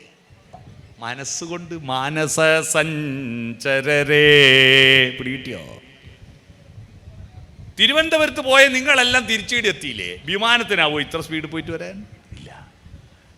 ഈ സാധ്യതയെ ഉപയോഗപ്പെടുത്തുവാനുള്ള സർവകലാശാലയാണ് കുടുംബം. ശ്രീനാരായണ ഗുരു നൽകിയ ഏറ്റവും വലിയ സംഭാവന ഭാരതത്തെ ദൈവവിശ്വാസത്തിൻ്റെ അടിത്തറയെ ഇവിടുത്തെ ജനങ്ങൾക്ക് വ്യാഖ്യാനിച്ചു കൊടുത്തു എന്നുള്ളതാണ്. ഇവിടുത്തെ ദൈവം പൂജ അമ്പലം എല്ലാം ഗംഭീര, പക്ഷേ വാനമില്ല. വാനം എന്ന് പറഞ്ഞാൽ അസ്ഥിവാരം, ഞങ്ങളുടെ നാട്ടിൽ കുഴിയാട്ടാന്ന് പറയും. വാനം എന്നല്ലേ ഇവിടെ പറയാം. തറേൻ്റെ അടിയിലിടുന്ന മണ്ണ് കുഴിച്ചിട്ടിടുന്നതിന് എന്താ പറയാ? വാനം. ഒരമ്പല കമ്മിറ്റി യോഗം ചേരുകയാണ്, ക്ഷേത്രത്തിൻ്റെ ശ്രീകോവിൽ പുതുക്കി പണിയണം. അപ്പം ചർച്ച, ഈ വാനം കരിങ്കല്ല് വേണോ, ചെങ്കല്ല് വേണോ, ഉരുളങ്കല്ല് വേണോ, അല്ല കോൺക്രീറ്റ് വേണോ എന്നായിരുന്നു. തർക്കത്തിൽ ഇടപെട്ടുകൊണ്ട് പ്രസിഡന്റ് പറഞ്ഞു, നമ്മൾ തറയും ചുമരുമല്ലേ കാണുന്നുള്ളൂ, തറയും ചുമരുമല്ലേ കാണുന്നുള്ളൂ, വാനം ആരും കാണുന്നില്ലല്ലോ, എന്തിനാ അതിന് കൂടുതൽ കാശ് ചെലവാക്കുന്നത്? അത് പേരിന് മതി. നല്ല തറ കെട്ടാം, നല്ല ചുമര് വെക്കാം, നല്ല മേൽക്കൂരിയും ചെമ്പടിക്കാം. അങ്ങനെ എല്ലാവരും അംഗീകരിച്ചു. നല്ല തറയും ചുമരും മേൽക്കൂരിയാക്കി പ്രതിഷ്ഠയും നടത്തി കലശവും കഴിച്ച് അടുത്ത മഴയത്ത് ശ്രീകോവിലങ്ങ് പോയി. ഈ വാനം വേണ്ടേ? അതാരും കാണുന്നില്ലെങ്കിലും നമ്മുടെ രാജ്യത്തിൻ്റെ ഭക്തിക്ക് അമ്പലമുണ്ട്, പ്രാർത്ഥനയുണ്ട്, ആചാരങ്ങളുണ്ട്, അനുഷ്ഠാനങ്ങളുണ്ട്. പക്ഷേ അതിൻ്റെ അടിത്തറയിൽ ഒരു ദാർശനികമായ അടിത്തറയുണ്ട്. ഈ അടിത്തറയിൽ എടുത്ത് പുറത്ത് കാണിച്ചു കൊടുത്തുകൊണ്ട് ആ അടിത്തറയിൽ ദൈവവിശ്വാസം പടുത്തുയർത്തണമെന്നാണ് ഗുരു പറഞ്ഞത്. ആ അടിത്തറ ദർശനമാണ്. ദർശനം എന്താ? കാഴ്ച പുറത്തെ കാഴ്ചയല്ല, അകത്തെ കാഴ്ച. ഉച്ചിയിലിരുമൂടി കെട്ടുമായി വരുന്നു ഞാൻ, അച്ഛൻ കോവിലയ്യപ്പ രക്ഷയേകു, സത്യമാം 18 തൃപ്പടിയേറുമ്പോൾ ദർശനം നൽകണേ തമ്പുരാനെ. എന്ത് ദർശന? യോഗപട്ടാസനസ്ഥനായിരിക്കുന്ന ധർമ്മശാസ്താവിന്റെ വിഗ്രഹം എൻ്റെ കണ്ണുകൊണ്ട് കാണാൻ കഴിയണമേ ഭഗവാനെ എന്നാണെന്ന് വിചാരിച്ചു പോയോ നിഷ്കളങ്കരെ? അല്ല. എന്താ ദർശനം? ആ ദർശനം അവിടെ എത്തുന്നതിന് ഒരു മാർഗമുണ്ട്. നിങ്ങൾ മനസ്സുകൊണ്ട് ശബരിമലയിൽ പോകാൻ ഒരു മാർഗം പറഞ്ഞു തരട്ടെ. 4 മാസം മുമ്പ് എറണാകുളത്ത് പരവൂര് പാലിയത്ത് വളപ്പിൽ അന്ത്യവിശ്രമം കൊള്ളുന്ന നമ്മുടെ പ്രിയപ്പെട്ട ഭാവഗായകൻ ജയചന്ദ്രനില്ലേ, ആ ജയചന്ദ്രൻ പാടിയൊരു പാട്ടുണ്ട്. ഞങ്ങളുടെ മലബാറിലൊക്കെ ശബരിമല സ്വാമിക്ക് ഇത്രയധികം ഭക്തന്മാരെ ഉണ്ടാക്കി കൊടുത്തത് ആ ഒരു പാട്ടാണ്. മലക്ക് പോകാൻ പറ്റാത്തവർക്കും മലക്ക് പോകുന്ന അനുഭൂതി ഉണ്ടാക്കുന്നൊരു പാട്ട് സ്വാമി അയ്യപ്പ സിനിമയിലെ സ്വാമി ശരണം ശരണമെൻ്റയ്യപ്പ, സ്വാമിയല്ലാതൊരു ശരണമില്ലയ്യപ്പ, ഹരിഹരസുതനെ ശരണം പൊന്നയ്യപ്പ, അവിടുന്നല്ലാതൊരു ശരണമില്ലയ്യപ്പ. അതിൻ്റെ അനുപല്ലവി എന്താ? ഹരിശ്രീതൻ മുത്തുകൾ വിരൽ പൂവിൽ വിടർത്തിയ ഗുരുവിൻ്റെ ശ്രീപദങ്ങൾ വണങ്ങി, ശിരസിൽ നീരുമൂടിക്കെട്ടുകളും താങ്ങി, 18 പടി കേറി ഭഗവാനെ തൊഴുന്നതിന് മുമ്പ് ആ ദർശനം എല്ലാവരും കണ്ടിരിക്കും. എന്താ ദർശനം? ചാന്ദാഗ്യോപനിഷത്തിൽ ഉദ്ദാലകാരുണി ശ്വേതകേതു സംവാദത്തിൽ ഉയർന്നു വന്നിരിക്കുന്ന ദർശനം അത് നീ തന്നെയാണ്. അതാണ് ശബരിമലയിൽ മേലെ എഴുതി വെച്ചിട്ടുണ്ട്, തത്വമസി. തത് ത്വം അസി, അത് നീ തന്നെയാ. തലേ ദിവസം വരെ വെള്ളടിച്ച് നാട്ടുകാരെ മുഴുവൻ തെറി പറഞ്ഞ് നടന്നോനാ. ഒറ്റ രാത്രി ഉറങ്ങി എഴുന്നേറ്റ് രാവിലെ അമ്പലത്തിൽ പോയി കുളിച്ച് ഗുരുസ്വാമിയുടെ കയ്യിൽ നിന്ന് മാല വാങ്ങി കഴുത്തിലിട്ട് കറുപ്പ് വസ്ത്രം ധരിച്ചാൽ പിന്നെ ചൂടൻ ഗോപാല എന്ന് വിളിക്കുവോ പിറ്റേന്ന്? ഇല്ല. എന്താ വിളിക്കുക? സ്വാമിന്നേ വിളിക്കൂ, അയ്യപ്പാന്നേ വിളിക്കൂ, അല്ലേ? അതാണ്, അത് നിന്റെ ഉള്ളിലുണ്ട്. ഈ ദർശനം, ഇതുപോലുള്ള ഒരുപാട് ദർശനങ്ങളുണ്ട് ഭാരതത്തിൽ. എന്നാൽ ഇപ്പൊ ദർശനം ആർക്കും വേണ്ട, പുറം മതി. അസ്ഥിവാരം വേണ്ട, വാനം വേണ്ട, തറയും ചുമരും മതി. ഇതാണ് നമ്മുടെ രാജ്യത്തിന്റെ ആസ്തികതയുടെ, ഹിന്ദുമതത്തിന്റെ തകർച്ചയ്ക്ക് കാരണമായത്. ദാർശനികമായ അടിത്തറ ആർക്കും വേണ്ട.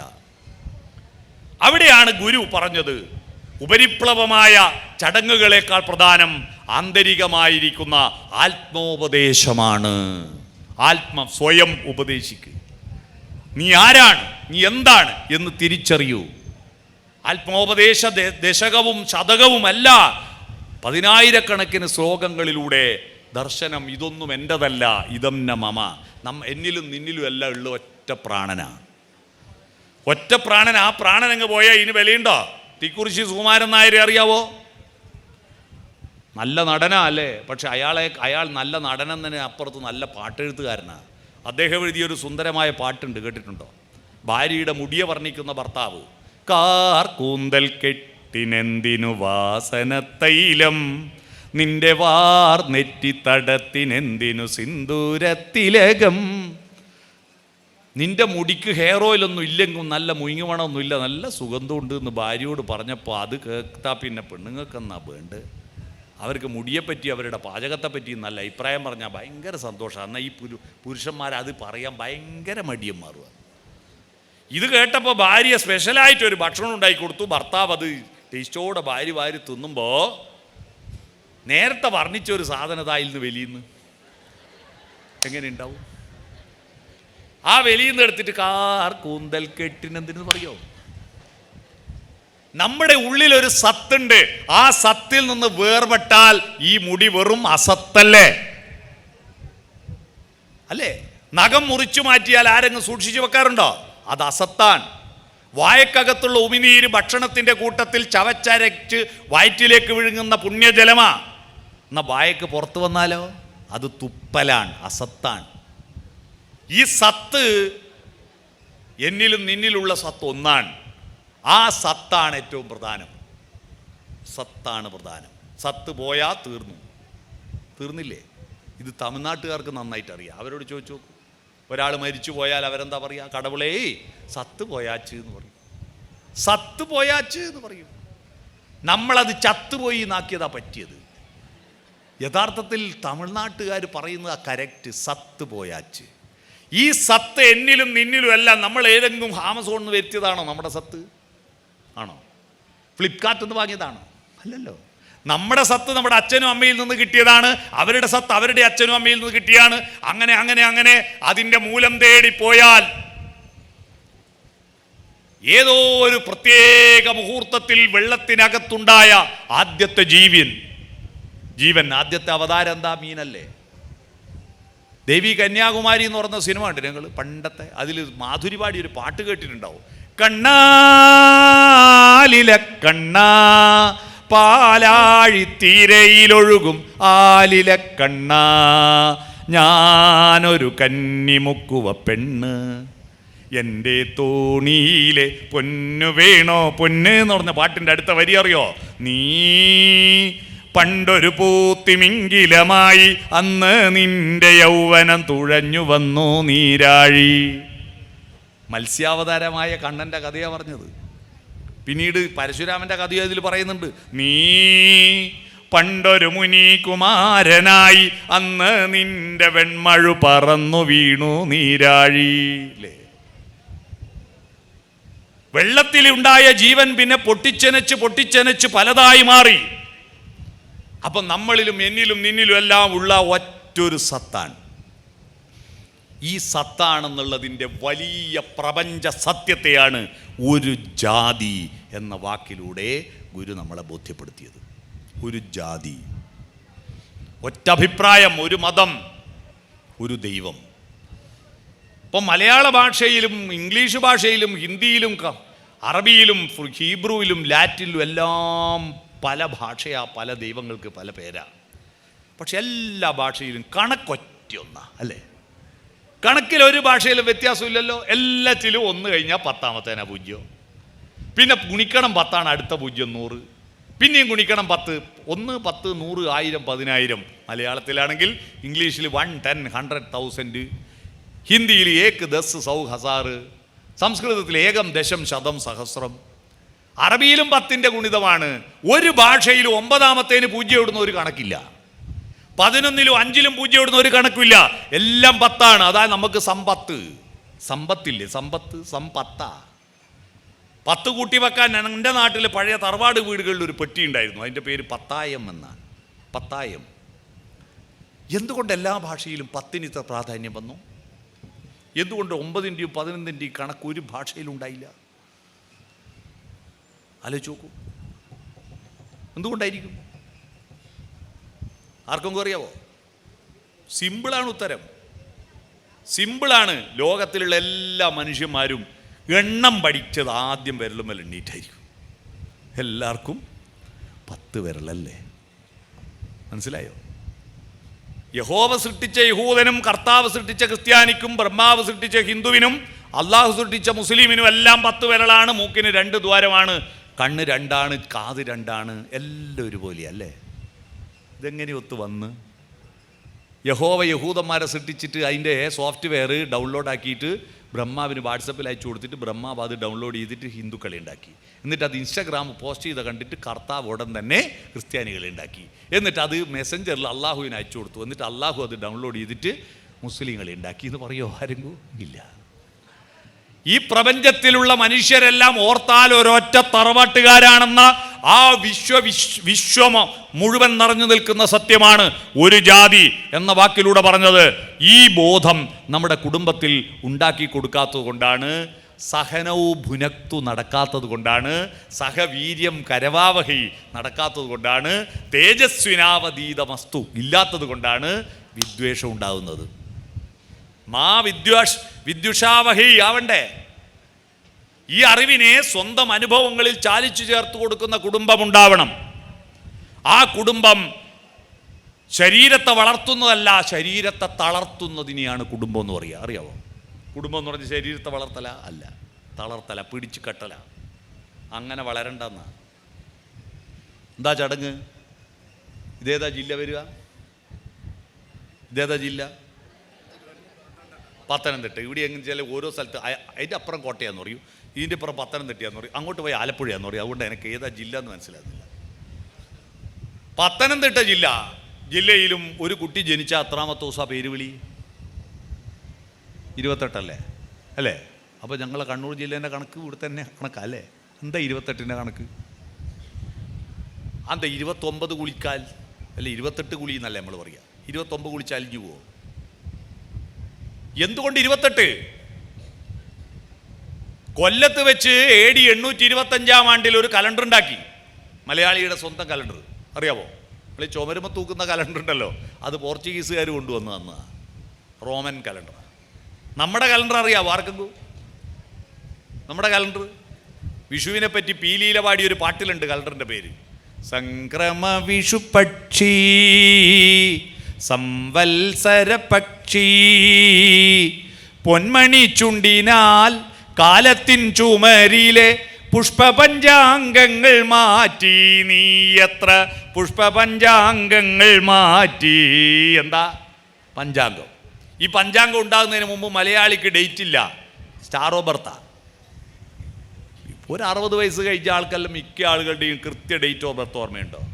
ഒന്നിക്കിൽ മലയാള മാസം നക്ഷത്രമോ അല്ലെങ്കിൽ LP സ്കൂൾ ഹെഡ് മാഷ് നിശ്ചയിച്ച് ഇന്നൊരു ഡേറ്റ് ഉണ്ടാവും അല്ലേ? ഇന്ന് സ്കൂളിൽ ചേർക്കാൻ പോകുമ്പോൾ ഡേറ്റ് ഓഫ് ബർത്ത് അറിയാതിരിക്കുമ്പോൾ മാഷ് എന്ത് പറയും? ജൂൺ 5 വയസ്സ് കഴിയണമെങ്കിൽ മെയ്യിൽ പ്രസവിക്കണം, അതുകൊണ്ട് നിൻ്റെ ജന്മദിനം മെയ്യിലാണ്. അങ്ങനെ മാഷ് മെയ് 4 എൻ്റെ ജന്മദിനം എഴുതി. അതാ എൻ്റെ SLC ബുക്കിൽ. ഞാൻ ഫേസ്ബുക്ക് തുടങ്ങുമ്പോൾ ഡേറ്റ് ഓഫ് ബർത്ത് കൊടുക്കണ്ടേ? മെയ് 4 കൊടുത്ത്. മെയ് 4 കൊടുത്തിരിക്കുമ്പോൾ ഇപ്പം മെയ് 3-ാം തീയതി രാത്രി മുതൽ സുക്കറണ്ണൻ എൻ്റെ ഫേസ്ബുക്ക് ഫ്രണ്ട്സിനെല്ലാം നോട്ടിഫിക്കേഷൻ അയക്കും, നാളെയാണ് ഈ ചങ്ങാതിൻ്റെ ജന്മദിനം, ആശംസ അറിയിക്കുന്നുണ്ട്, അറിയിച്ചോ. സുക്കറണ്ണനെ അറിയാവോ? ഫേസ്ബുക്കിൻ്റെ മുതലാളി സുക്കംബർഗ്, മനസ്സിലായോ? അതാണ്.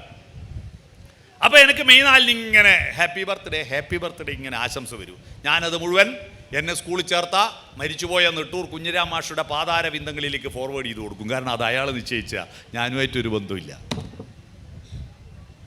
സ്റ്റാർ ഓഫ് ബർത്താ മേടമാസം മകൻ നക്ഷത്രത്തിലെ എൻ്റെ അമ്മ പായസം വെക്കൂ. അതുപോലെ 27 നക്ഷത്രം അല്ലേ? 27 നക്ഷത്രം. അപ്പോൾ ഒരു കുട്ടീൻ്റെ ജന്മനക്ഷത്രം ഫസ്റ്റിൽ വരിക എപ്പോഴാണ്? 28ാമത്തെ ദിവസം. അന്ന് പേര് വിളിക്കൂലേ, പാല് കൊടുക്കൂലേ, അരയിലൊരു നൂല് കെട്ടൂലേ? ഈ നൂല് കെട്ടുന്നത് എന്തിനാ? അവിടെ തുടങ്ങാം നമുക്ക് കുടുംബ ബന്ധത്തിൻ്റെ ചരിത്രം. എന്തിനാണ് ഈ നൂല് കെട്ടുന്നത്? ഞാൻ പല സ്വാമിമാരോടും ആധ്യാത്മിക പ്രഭാഷകന്മാരോടെല്ലാം ഞാൻ ചോദിച്ചു, എന്തിനാ നൂല് കെട്ടുന്നതെന്ന്. ഒരു ഉത്തരം ആരും പറഞ്ഞു തന്നില്ല. അവസാനം ഒരു വയോജന സംഗമം നടക്കുമ്പോൾ അതിൽ ചോദിച്ചപ്പോൾ റിട്ടയർഡായ ഒരു സാവിത്രി ടീച്ചർ പറഞ്ഞു, നൂല് കെട്ടുന്ന അർത്ഥം ആരും പറഞ്ഞു തന്നില്ല, ഞാൻ പറഞ്ഞുതരാം. എന്താ? കുഞ്ഞിനെ ആരാ ഗർഭം ധരിക്കുന്നത്? ആണിനെയും പെണ്ണിനെയും ഗർഭം ധരിക്കുന്ന പെണ്ണ് മാത്രമല്ലേ? അമ്മയല്ലേ? അല്ലേ? പ്രസവിക്കുന്നതോ അമ്മ മാത്രം, മുലയൂട്ടുന്നതോ അമ്മ മാത്രം, കുളിപ്പിക്കുന്നത് അമ്മ, എല്ലാം അമ്മ മാത്രം ചെയ്യുമ്പോൾ അച്ഛൻ ഒരു പ്രയാസം ഉണ്ടാവില്ലേ? എൻ്റെ കൂടിയല്ലേ ഈ കുട്ടി. അപ്പോൾ അച്ഛനൊരു പ്രയാസം വേണ്ടാന്ന് വിചാരിച്ചിട്ട് 28ാമത്തെ ദിവസം കുട്ടിയെ പാർട്ടീഷൻ ചെയ്ത് 2 ആക്കി നടുക്കൊരു അതിരിടുന്നു. പകുതി അച്ഛന് പകുതി അമ്മക്ക്. ഇതിന് വേണ്ടിയിട്ടാണ് അരയിലെ നൂല് കെട്ടുന്നത്. ടീച്ചറെ മറുപടി രസമുള്ള മറുപടി അല്ലേ? ഇതിനാണോ? അല്ല. ഈ നൂല് കെട്ടുന്നതിൻ്റെ പിറകിൽ വലിയൊരു തത്വശാസ്ത്രമുണ്ട്. നൂലിൻ്റെ പ്രത്യേകത അതിനറ്റമില്ല, അത്രയും പിരിച്ച് പിരിച്ച് പിരിച്ച് നീട്ടാവുന്നതാണ്. നമ്മുടെ സംസ്കാരവും അങ്ങനെയാണ്. നമ്മുടെ സംസ്കാരം പണ്ടാരോ പിരിച്ചു വെച്ചോ കൊണ്ട് നടക്കരുത്, അതിൻ്റെ ബാക്കി നിങ്ങൾ പിരിക്കണം, ഇല്ലേ നിങ്ങൾക്ക് സംസ്കാരമില്ല. നിങ്ങൾക്ക് സ്വന്തം ബുദ്ധിയും സ്വന്തം അധ്വാനവും ശേഷിയുമില്ലേ? അത് വെച്ചിട്ട് കഴിഞ്ഞു പോയ തലമുറ പിരിച്ചതിൻ്റെ ബാക്കി നിങ്ങൾ പിരിക്കുന്നില്ലേ, പിന്നെ നിങ്ങൾ മനുഷ്യരല്ല. അങ്ങനെ പിരിച്ച് പിരിച്ച് നീട്ടുന്ന സംസ്കാരത്തിൻ്റെ നൂല് കൊണ്ട് അരയിൽ പിടിച്ച് കെട്ടുക. കുട്ടിയോട് പറയാ, അന്ന് മുതൽ നിന്റെ ശരീരത്തെ ശ്രദ്ധിച്ചോളാം. നീ കണ്ടെടുത്ത് പോയി കിടന്നുറങ്ങരുത്, കണ്ടെടുത്ത് പോയി തിന്നരുത്, കണ്ടെടുത്ത് പോയിട്ട് വിസർജിക്കരുത്, കണ്ടെടുത്ത് പോയി ഇണചേരരുത്. മനസ്സിലായോ? അന്ന് മുതൽ ശരീരത്തെ പിടിച്ച് കെട്ടുക. അന്ന് മുതൽ അവൻ്റെ ഹാർഡ്വെയറിനെ കൺട്രോൾ ചെയ്ത് സോഫ്റ്റ്വെയറിനെ ഡെവലപ്പ് ചെയ്യണം. ആ സോഫ്റ്റ്വെയറിനെ ഡെവലപ്പ് ചെയ്താലേ ഗുരുദേവന്റെ ദർശനങ്ങൾ അവൻ്റെ മനസ്സിലേക്ക് പ്രവേശിക്കാൻ അവൻ്റെ മനസ്സ് വലുതാവൂ. ആ മനസ്സ് വലുതാക്കുന്ന ഇടമാണ് കുടുംബം. നിങ്ങൾ മനസ്സ് വലുതാക്കാൻ എന്താ ചെയ്യുന്നത്? നമ്മുടെ കുട്ടികളുടെ മനസ്സ് ചുരുങ്ങി ചുരുങ്ങി ശരീരമായി മാറുമ്പോൾ അവൻ്റെ തല ചെറുതായി അവൻ വെറും കബന്ധം മാത്രമായി മാറുമ്പോൾ അവന് ലഹരി വേണം, ലഹളയും വേണം. ഈ ലഹരിക്കും ലഹളയ്ക്കും അടിമയാകുന്ന കുട്ടികളുടെ ഉത്തരവാദി അവരല്ല. അവർ ലഹരിക്കടിമയാവാൻ എന്താ കാരണമെന്ന്, നിങ്ങളുടെ കുട്ടി ലഹരിക്കടിമയാവാൻ സാധ്യതാ ലിസ്റ്റിൽപ്പെട്ടതാണോ എന്ന് 3 ചോദ്യത്തിലൂടെ ഞാനിപ്പോൾ തെളിയിച്ചു തരാം. 3 ചോദ്യം. നിങ്ങളുടെ കുട്ടി ലഹരിക്ക് ഉപയോഗിക്കുന്നുണ്ടോയെന്നല്ലേ? ഉപയോഗിക്കുന്നതല്ല, വളരെ കുറച്ച് കുട്ടികളെ ലഹരി ഉപയോഗിക്കുന്നുള്ളൂ. അതിൻ്റെ പേരിൽ മുഴുവൻ കുട്ടികളെയും ചീത്ത പറയല്ലോ കേട്ടോ. നമ്മളെ കുട്ടികളെല്ലാം പാവങ്ങളാ, കുറേ തന്ത വൈബ് ഇറങ്ങിയിട്ടുണ്ട്. എല്ലാ പിള്ളേർ പോക്ക, മൊത്തം ചെറുപ്പക്കാർ അങ്ങനെയല്ലേ ഇങ്ങനെയല്ലേ. അതുകൊണ്ട് തന്നെ കുട്ടികളെല്ലാം എന്തായാലും നമ്മൾ നല്ല ചെയ്താലും നമുക്ക് നല്ല പേരൊന്നും കിട്ടൂല, പിന്നെ എന്തിനാ നമ്മൾ നന്നാവുന്നത് എന്ന നിലപാടാ. അങ്ങനെ പറയരുത്. അപൂർവം ചില കുട്ടികൾ ചെയ്തതിൻ്റെ പേരിൽ എല്ലാ കുട്ടികളെയും കുറ്റപ്പെടുത്തരുത്.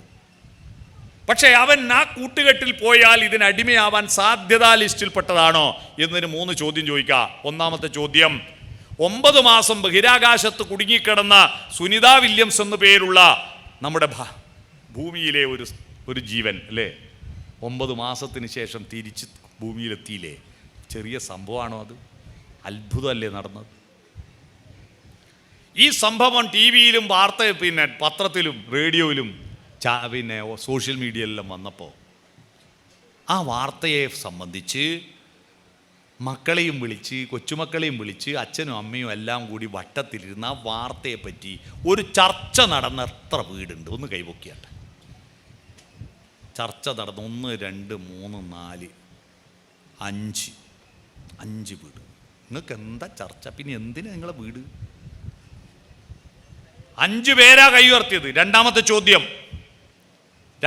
ചോദ്യം, കഴിഞ്ഞ 10 കൊല്ലം നിങ്ങളിപ്പോൾ നിങ്ങൾക്ക് മക്കൾക്ക് ബിരിയാണി ആണല്ലോ ഇപ്പോൾ സർവത്രമായ, ബിരിയാണി വാങ്ങി കൊടുക്കുമല്ലോ. ബിരിയാണി പാർസൽ വാങ്ങും, ബിരിയാണി പുഴുങ്ങി കൊടുക്കും, ബിരിയാണി ഹോട്ടലിൽ പോയി വാങ്ങിക്കൊടുക്കും. ഓ ഗംഭീര ബിരിയാണിയാണ്. പക്ഷേ കഴിഞ്ഞ 10 കൊല്ലമായിട്ട് കേരളത്തിൽ ഏറ്റവും കൂടുതൽ ആളുകൾ ആസ്വദിച്ചൊരു ബിരിയാണിയുണ്ട്. കാസർഗോഡ് ഏച്ചിക്കാനം എന്ന് പറയുന്ന ഒരു സ്ഥലത്ത് ഒരു സന്തോഷ് ഉണ്ടാക്കിയ ബിരിയാണിയാണ്. ആ സന്തോഷ് ഏച്ചിക്കാനത്തിൻ്റെ ബിരിയാണി കണ്ടവരെത്രയുണ്ട്? ഒന്ന് കൈപൊക്കിയ. സന്തോഷ് ഏച്ചിക്കാനത്തിൻ്റെ ബിരിയാണി കണ്ടവർ ഒരാൾ കൈപൊക്കി. ഭാഗ്യം, ഞാൻ കളവ് പറയുന്നതല്ല എന്ന് മനസ്സിലായല്ലോ. ഉണ്ടോ? ഒരാളല്ലാതെ വേറെ ആരും ഉണ്ടോ? സന്തോഷ് ഏച്ചിക്കാനത്തിൻ്റെ ബിരിയാണി എന്ന് പറഞ്ഞ കഥ കഴിഞ്ഞ 10 കൊല്ലത്തിനിടയിൽ ഏറ്റവും കൂടുതൽ ആളുകൾ വായിച്ചാസ്വദിച്ച കഥയാണ്. ഈ കഥ വായിച്ച നിങ്ങളുടെ മക്കൾ ഒരു വറ്റ് നശിപ്പിക്കൂല, ഒരു ധൂർത്തടിക്കൂല, ഉറപ്പ്. പക്ഷെ നമ്മളത് ചെയ്തിട്ടില്ല. പോട്ടെ, അത് വിട്ട്. അതിൻ്റെ ഒരു ഉപചോദ്യം, 3ാമത്തെ ചോദ്യമല്ല, 2ാമത്തേന് ഇതിൻ്റെ സെറ്റിൽപ്പെട്ട ഒരു ചോദ്യം കൂടി ചോദിക്കാം. വിഷുവിന് നെയ്പ്പായസം വെച്ചില്ലേ? ഓണത്തിന് വെക്കും, പിറന്നാളിന് വെക്കും, വിവാഹ വാർഷികത്തിന് വെക്കും, ഇഷ്ടം പോലെ നെയ്പ്പായസം വെക്കും. എന്നാൽ മാധവിക്കുട്ടിയുടെ നെയ്പ്പായസം കണ്ടവരെത്ര? ഒന്ന് കൈവെക്കും. 1, 2, 3, 4, 5 പേര് മാധവിക്കുട്ടിയുടെ നെയ്പ്പായസം കണ്ടു. മാധവിക്കുട്ടി എഴുതിയ നെയ്പ്പായസം എന്ന് പറയുന്ന കഥ, ആ കഥ നിങ്ങളുടെ മക്കൾക്ക് വായിച്ച് കേൾപ്പിച്ചു കൊടുക്കുക. മക്കളെ കൊണ്ട് വായിച്ച് നിങ്ങൾ കേൾക്ക്. ആ കഥ വായിച്ച ഒരു കുട്ടിയും തൻ്റെ അമ്മയെ കൊണ്ടേ വൃദ്ധമന്ദിരത്തിലാക്കൂല എന്ന് ഞാനിപ്പോൾ സ്റ്റാമ്പ് പേപ്പറിൽ എഴുതി ഒപ്പിട്ട് തരാം. അഥവാ വൃദ്ധമന്ദിരത്തിലാക്കിയിട്ടുണ്ടെങ്കിൽ അതിൻ്റെ നഷ്ടപരിഹാരം എന്നോടൊന്ന് നിങ്ങൾ വാങ്ങിക്കോ. ഈ കഥ വായിച്ച ഒരു കുട്ടിയും അമ്മയെ വൃദ്ധമന്ദിരത്തിലാക്കില്ല. അമ്മ എൻ്റെ മൂല്യം എന്തെന്ന് കുട്ടിക്കറിയും. എന്തെന്നറിയും, അറിയണം. അടുത്ത ഒരു ചോദ്യം, 3 അല്ലേ? ഒരു ചോദ്യം കൂടി ചോദിക്കാം. തൻ്റെ കുഞ്ഞിനെ ഉറക്കുന്നൊരമ്മയ്ക്ക് തൻ്റെ കുഞ്ഞ് ഉറങ്ങുമ്പോൾ ലോകം മുഴുവൻ ഉറങ്ങണമെന്ന് ആഗ്രഹമുള്ളവരാ. കുയിലിൻ്റെ പാട്ട് കേൾക്കുമ്പോൾ കുയിലിനെ ശകാരിക്കും, കുയിലേ നിന്റെ പാട്ടിൻ്റെ വോളിയം കുറക്കൂ, എൻ്റെ മോനെ ഉറങ്ങുക. നിലാവെളിച്ചം നമുക്കെല്ലാം ഇഷ്ടമാണ്. പക്ഷെ ജാലകപ്പഴുതിലൂടെ നിലാവിൻ്റെ ശിശിരരശ്മികൾ കടന്നു വന്ന് ഉറങ്ങുന്ന കുഞ്ഞിൻ്റെ കൺപോളകൾ സ്പർശിച്ചിട്ട് അവൻ്റെ സ്വപ്നങ്ങളുടെ നിറം കെട്ടുപോകാതിരിക്കാൻ നിലാവേ നിന്റെ വോൾട്ടേജ് കുറക്കണേ എന്ന് പറയുന്നൊരമ്മ കേട്ടിട്ടുണ്ടോ? ഒന്നിനി ശ്രുതി താഴ്ത്തി പാടുക പൂങ്കുയിലേ, എന്നോമലുറക്കമായി ഉണർത്തരുതേ, എന്നോമലുറക്കമായി ഉണർത്തരുതേ. ഒന്നിനി തിരിതാഴ്ത്തു ശാരദ നിലാവേ, ഈ കണ്ണിലേക്കിനാവുകൾ കെടുത്തരുതേ, കണ്ണിലേക്കിനാവുകൾ കെടുത്തരുതേ. കുയിലിനോടും നിലാവിനോടും മാത്രം പറയല്ല അമ്മ, സ്വന്തം ഹൃദയത്തോട് പറയാ. ഉച്ചത്തിൽ മിടിക്കൊല്ലേ നീ എൻ്റെ ഹൃദന്തമേ, സ്വച്ഛശാന്തമെന്നോമൽ മയങ്ങിടുമ്പോൾ. ഈ പാട്ട് ജയചന്ദ്രൻ പാടിയ ഏറ്റവും പ്രശസ്തമായ ലളിതഗാന. ജയചന്ദ്രൻ മരിച്ചതിന് ശേഷമോ അതിന് മുമ്പോ നിങ്ങൾ കുടുംബത്തോടെ ഇരുന്നിട്ട് ഈ ഒരു പാട്ട് പാടി എത്ര ആളുണ്ട്? ഒന്ന് കൈബുക്ക്. അങ്ങ് ബേക്കിൽ 2-3 ആള്. യെസ്. അപ്പോൾ ഒന്നിലും കൈവറ ഉയർത്താത്ത ആളുകളില്ലേ, അവരടിയന്തരമായും നിങ്ങളുടെ കുട്ടികളിൽ മയക്കുമരുന്നിന് സാധ്യതയുള്ളവരാണെന്ന് തിരിച്ചറിഞ്ഞോളണം. മയക്കുമരുന്ന് ഉപയോഗിക്കാൻ സാധ്യതയുള്ളവരാണ്, ഉപയോഗിക്കുന്നല്ല, അവർ പെട്ടുപോകും. അത് പെട്ടുപോകാതിരിക്കാൻ എന്താ?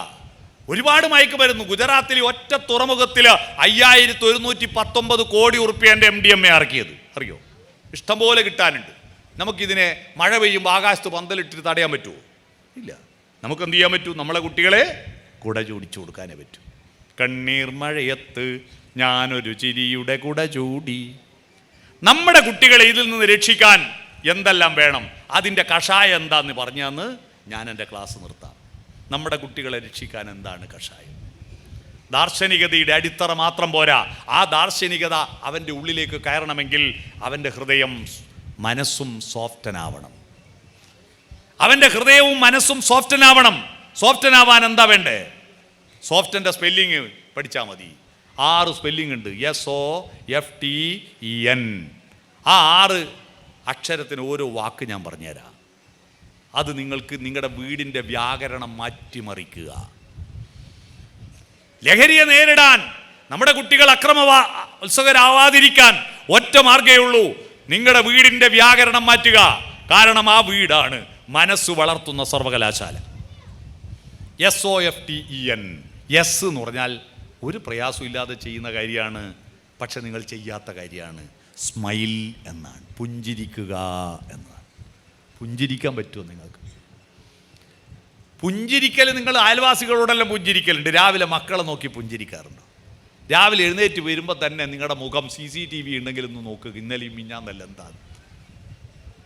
പ്ലാവുമെന്ന് വീണ കൂഴച്ചക്ക പോലെ മോന്ത ഇങ്ങനെയാക്കിയിട്ടാണ് വരിക അല്ലേ? നിങ്ങൾ ഉപയോഗിക്കുന്ന ശബ്ദം എന്താ മക്കളോട്? അതാണ് അവൻ്റെ സ്വഭാവം. ശബ്ദത്തിന് 7 തട്ടില്ലേ? സപ്തസ്വരം. ഷഡ്ജം, ഋഷഭം, ഗാന്ധാരം, മധ്യമം, പഞ്ചമം, ധൈവതം, നിഷാദം. സസരി ഗഗ മമ പപ ദദ നീ നീ. നീ എന്ന് പറഞ്ഞാൽ നിഷാദം. നിഷാദനാരാ? കാട്ടാളൻ. മക്കളെങ്ങനെ വിളിക്കുക രാവിലെ? ഷഡ്ജത്തിലാണോ നിഷാദത്തിലാണോ? സ്കൂൾ ബസ് വരേണ്ട സമയമായിട്ടും പയ്യൻ എഴുന്നേറ്റില്ല, ഇട ഭക്ഷണമായിട്ടില്ല, രാവിലെ തന്നെ നിഷാദ. അട്ടഹാസമാണ്. അവൻ്റെ കാട്ടാളത്തെയാണ് നിങ്ങൾ ഉണർത്തുന്നത്. നിങ്ങൾ രാവിലെ കണി കണ്ടത്, നിങ്ങളും നിങ്ങളുടെ മക്കളും കണി കണ്ടത് വിഷുവിനല്ല, എല്ലാ ദിവസവും കണി കാണുന്നതെന്താ? കണി കാണേണ്ടത് എന്താ? കണി കാണേണ്ടത് ഈ പ്രപഞ്ചത്തിൻ്റെ സകല സൗന്ദര്യത്തെയും ചാലിച്ചു കൂട്ടി നിങ്ങളുടെ വീട്ടിൻ്റെ മുന്നിൽ എത്തിച്ചു തരുന്നില്ലേ വിശ്വവിധാതാവ്? ആ സൗന്ദര്യത്തെ നിങ്ങൾ കണി കാണാറുണ്ടോ? 3 പ്രാക്കളെ കണി കാണാറുണ്ടോ? മാടപ്രാവും അരിപ്രാവും അല്ല. പ്രകാശത്തെ, പ്രഭാതത്തെ, പ്രകൃതിയെ കാണാറുണ്ടോ? അത് കാണൂ, അത് കാണൂ. പ്രഭാതത്തെ കാണൂ. വാതിൽ തുറക്കൂ. ശ്രീകുമാരൻ തമ്പി കഴിഞ്ഞ തിങ്കളാഴ്ച ശ്രീകുമാരൻ തമ്പിക്ക് ഒരു അവാർഡ് ഉണ്ടായിരുന്നു ആലപ്പുഴയിൽ വെച്ച്. 1,00,000 രൂപയുടെ അവാർഡ്. ആ അവാർഡ് കൊടുക്കുന്ന സദസ്സിൽ രമേശ് ചെന്നിത്തലയാണ് അവാർഡ് കൊടുക്കേണ്ടത്. അയാൾ ലേറ്റായി. അത് കഴിഞ്ഞിട്ട് എൻ്റെ പ്രഭാഷണം. അപ്പോൾ രമേശ് ചെന്നിത്തല വരാൻ വൈകിയത് കൊണ്ട് എൻ്റെ പ്രഭാഷണം ആദ്യം വെച്ചു. ശ്രീകുമാരൻ തമ്പി മുമ്പിലിരിക്കുക. തമ്പിയുടെ പാട്ടുകളെ പറ്റിയാണ് എൻ്റെ പ്രസംഗം. ഞാൻ അദ്ദേഹത്തിൻ്റെ മുന്നിൽ നിർത്തിക്കൊണ്ട് പാടിയൊരു പാട്ടുണ്ട്, അദ്ദേഹം എഴുതിയ പാട്ട്. പ്രഭാതം വിടരും പ്രദോഷം വിടരും പ്രതീചി രണ്ടും കണ്ടു നിൽക്കും. ഉദയമില്ലാതില്ല അസ്തമനം, ഉണരൂ മനസ്സേ ഉണരൂ. ആ പ്രതീചി രണ്ടും കണ്ടു നിൽക്കും. ആ പ്രതീചിയായിട്ട് നമ്മുടെ കുട്ടികളെ മാറ്റാൻ പറ്റുമോ? പ്രഭാതം വിടരുമ്പോൾ പടിഞ്ഞാറ് ദിക്ക് പ്രതീചിയാവും, അസ്തമിക്കുമ്പോൾ കിഴക്ക് ദിക്ക് പ്രതീചിയാവും. ഓപ്പോസിറ്റ് സൈഡ്, അതാണ് പ്രതീചി. അത് കണ്ടു നിൽക്കാൻ കഴിയുമോ? സുപ്രഭാതം ജയചന്ദ്രൻ്റെ കേരളത്തിന് നൽകിയ ഏറ്റവും വലിയ സംഭാവന ആ പാട്ടാ. ആയിരക്കണക്കിന് മനുഷ്യരുടെ ആത്മഹത്യകൾ ഇല്ലാതാക്കിയത് ഈ പാട്ടാ. ഈ പാട്ട് കേട്ട ഒരാൾക്ക് വന്ന് ആത്മഹത്യ ചെയ്യാൻ തോന്നൂല. മനഃശാസ്ത്രജ്ഞന്മാർ പറയാ സുപ്രഭാതം സുപ്രഭാതം സുപ്രഭാതം സുപ്രഭാതം. നീലഗിരിയുടെ സഖികളെ ജ്വാലാമുഖികളെ എന്ന പാട്ടില്ലേ, അതിലൊരു വരിയുണ്ട്. 1000 താമരത്തളിരുകൾ വിടർത്തി അരയന്നങ്ങളെ വളർത്തി വസന്തവും ശിശിരവും കുളിക്കാനിറങ്ങുന്ന വനസരോവരമേ. വസന്തവും ശിശിരവും ഒരുമിച്ച് കുളിക്കാനിറങ്ങുന്ന സരോവരം ഈ കടലാണ്. കാരണം ഒരു ഭാഗത്ത് വസന്തം വരുമ്പോൾ മറുഭാഗത്ത് ശിശിരമുണ്ടാകും. അതിനെക്കുറിച്ച് പാടി ഒരാൾക്ക് അന്ന് ആത്മഹത്യ ചെയ്യാൻ പറ്റില്ല. ആ പ്രഭാതത്തെ നിങ്ങൾ കാട്ടിക്കൊടുക്ക്. ഉദിച്ചു വരുന്ന സൂര്യകിരണങ്ങളെ കാട്ടിക്കൊടുക്ക്. അഗ്നിരഥത്തിൽ ഉദിക്കും ഉഷസ്സിന് അർഘ്യം നൽകൂ എന്ന് പറഞ്ഞില്ലേ? ഇതില്ലാതെ നിങ്ങളും നിങ്ങളുടെ മക്കളും ഇന്ന് കണി കണ്ട എന്താ ഞാൻ പറയട്ടെ, വീട്ടിൻ്റെ അകത്ത് പ്രതിഷ്ഠിച്ചൊരു ബിംബത്തെയാണ്. ഏത് ബിംബം? ഗണപതിൻ്റെ സുബ്രഹ്മണ്യൻ്റെ ബിംബം അല്ല, ശ്രീകൃഷ്ണ ബിംബവും അല്ല. നിങ്ങൾ കണ്ട ബിംബം നിങ്ങളുടെ വീടിൻ്റെ മൂലക്ക് പ്രതിഷ്ഠിച്ചിരിക്കുന്ന യൂറോപ്യൻ ക്ലോസറ്റാ. രാവിലെ അത് കണി കണ്ട് അതിൻ്റെ മുമ്പിൽ നമസ്കരിച്ചിട്ടേ വാതിൽ ഓർക്കൂ. ആ പരിപാടി ഇന്നോളം നിർത്തിക്കൊള്ളണം. കക്കൂസ് പോണ്ടെന്നല്ല. നിങ്ങൾ കണി കാണേണ്ടത് പ്രകാശത്തെ. കുട്ടികളെ നേരിട്ട് മുറ്റത്തേക്ക് ഇറക്കിയിട്ട് നിങ്ങൾ നേരെ ഇസ്രായേലിലെ പട്ടാളക്കാരെ പണിയെടുക്കാൻ പോണ്ട. ഇസ്രായേലിലെ പട്ടാളക്കാർക്ക് ഇപ്പോൾ ശീലമായി പോയി പോലും, അവർക്ക് നിർത്താനാകുന്നില്ല. രാവിലെ എണീറ്റ 3 മിസൈലേ വിടും പാലസ്തീനിലേക്ക്. എന്നിട്ടേ അവർ പല്ല് വരെ തേക്കൂ.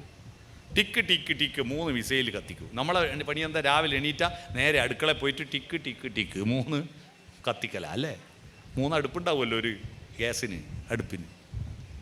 അവൻ്റെ ശരീരത്തെ വളർത്താനുള്ളതല്ല, അവൻ്റെ മനസ്സിന് വളർത്താനുള്ളത് കൊടുക്ക്.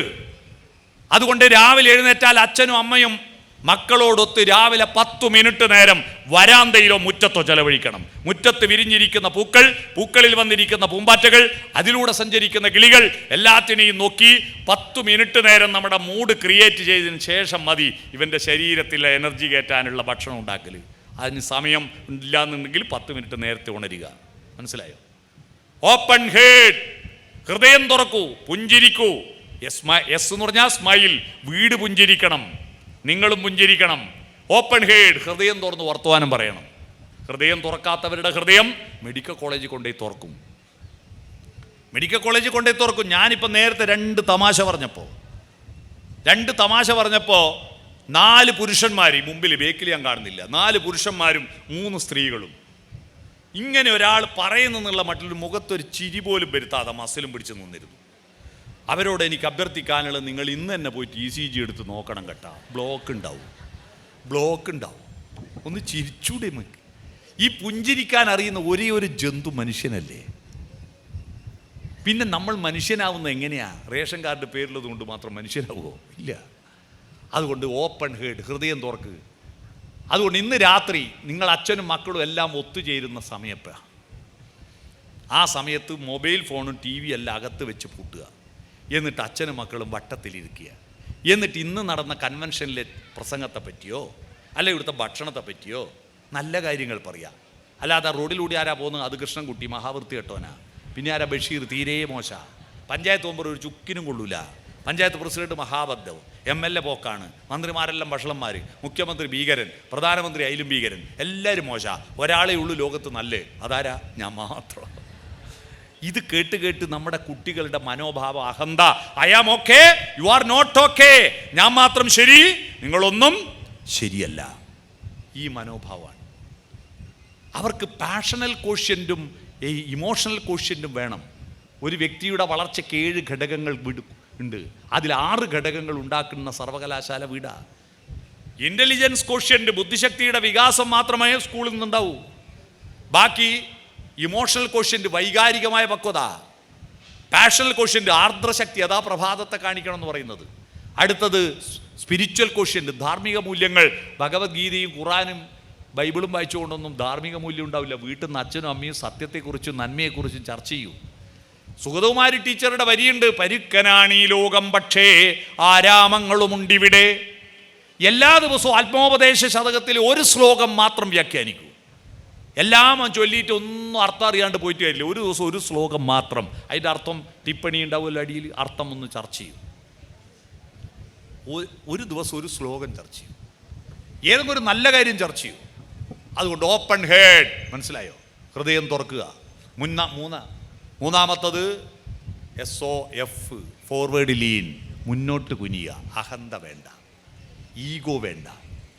പല ആണുങ്ങളുടെയും ഈഗോ കൊണ്ടാണ് കുട്ടികൾ നിങ്ങളിൽ നിന്ന് അകന്ന് ചങ്കുകളെ നോക്കി പുറത്തു പോകുന്നത്. നിങ്ങൾ ആരോടാ ഈഗോ കാണിക്കുന്നത്?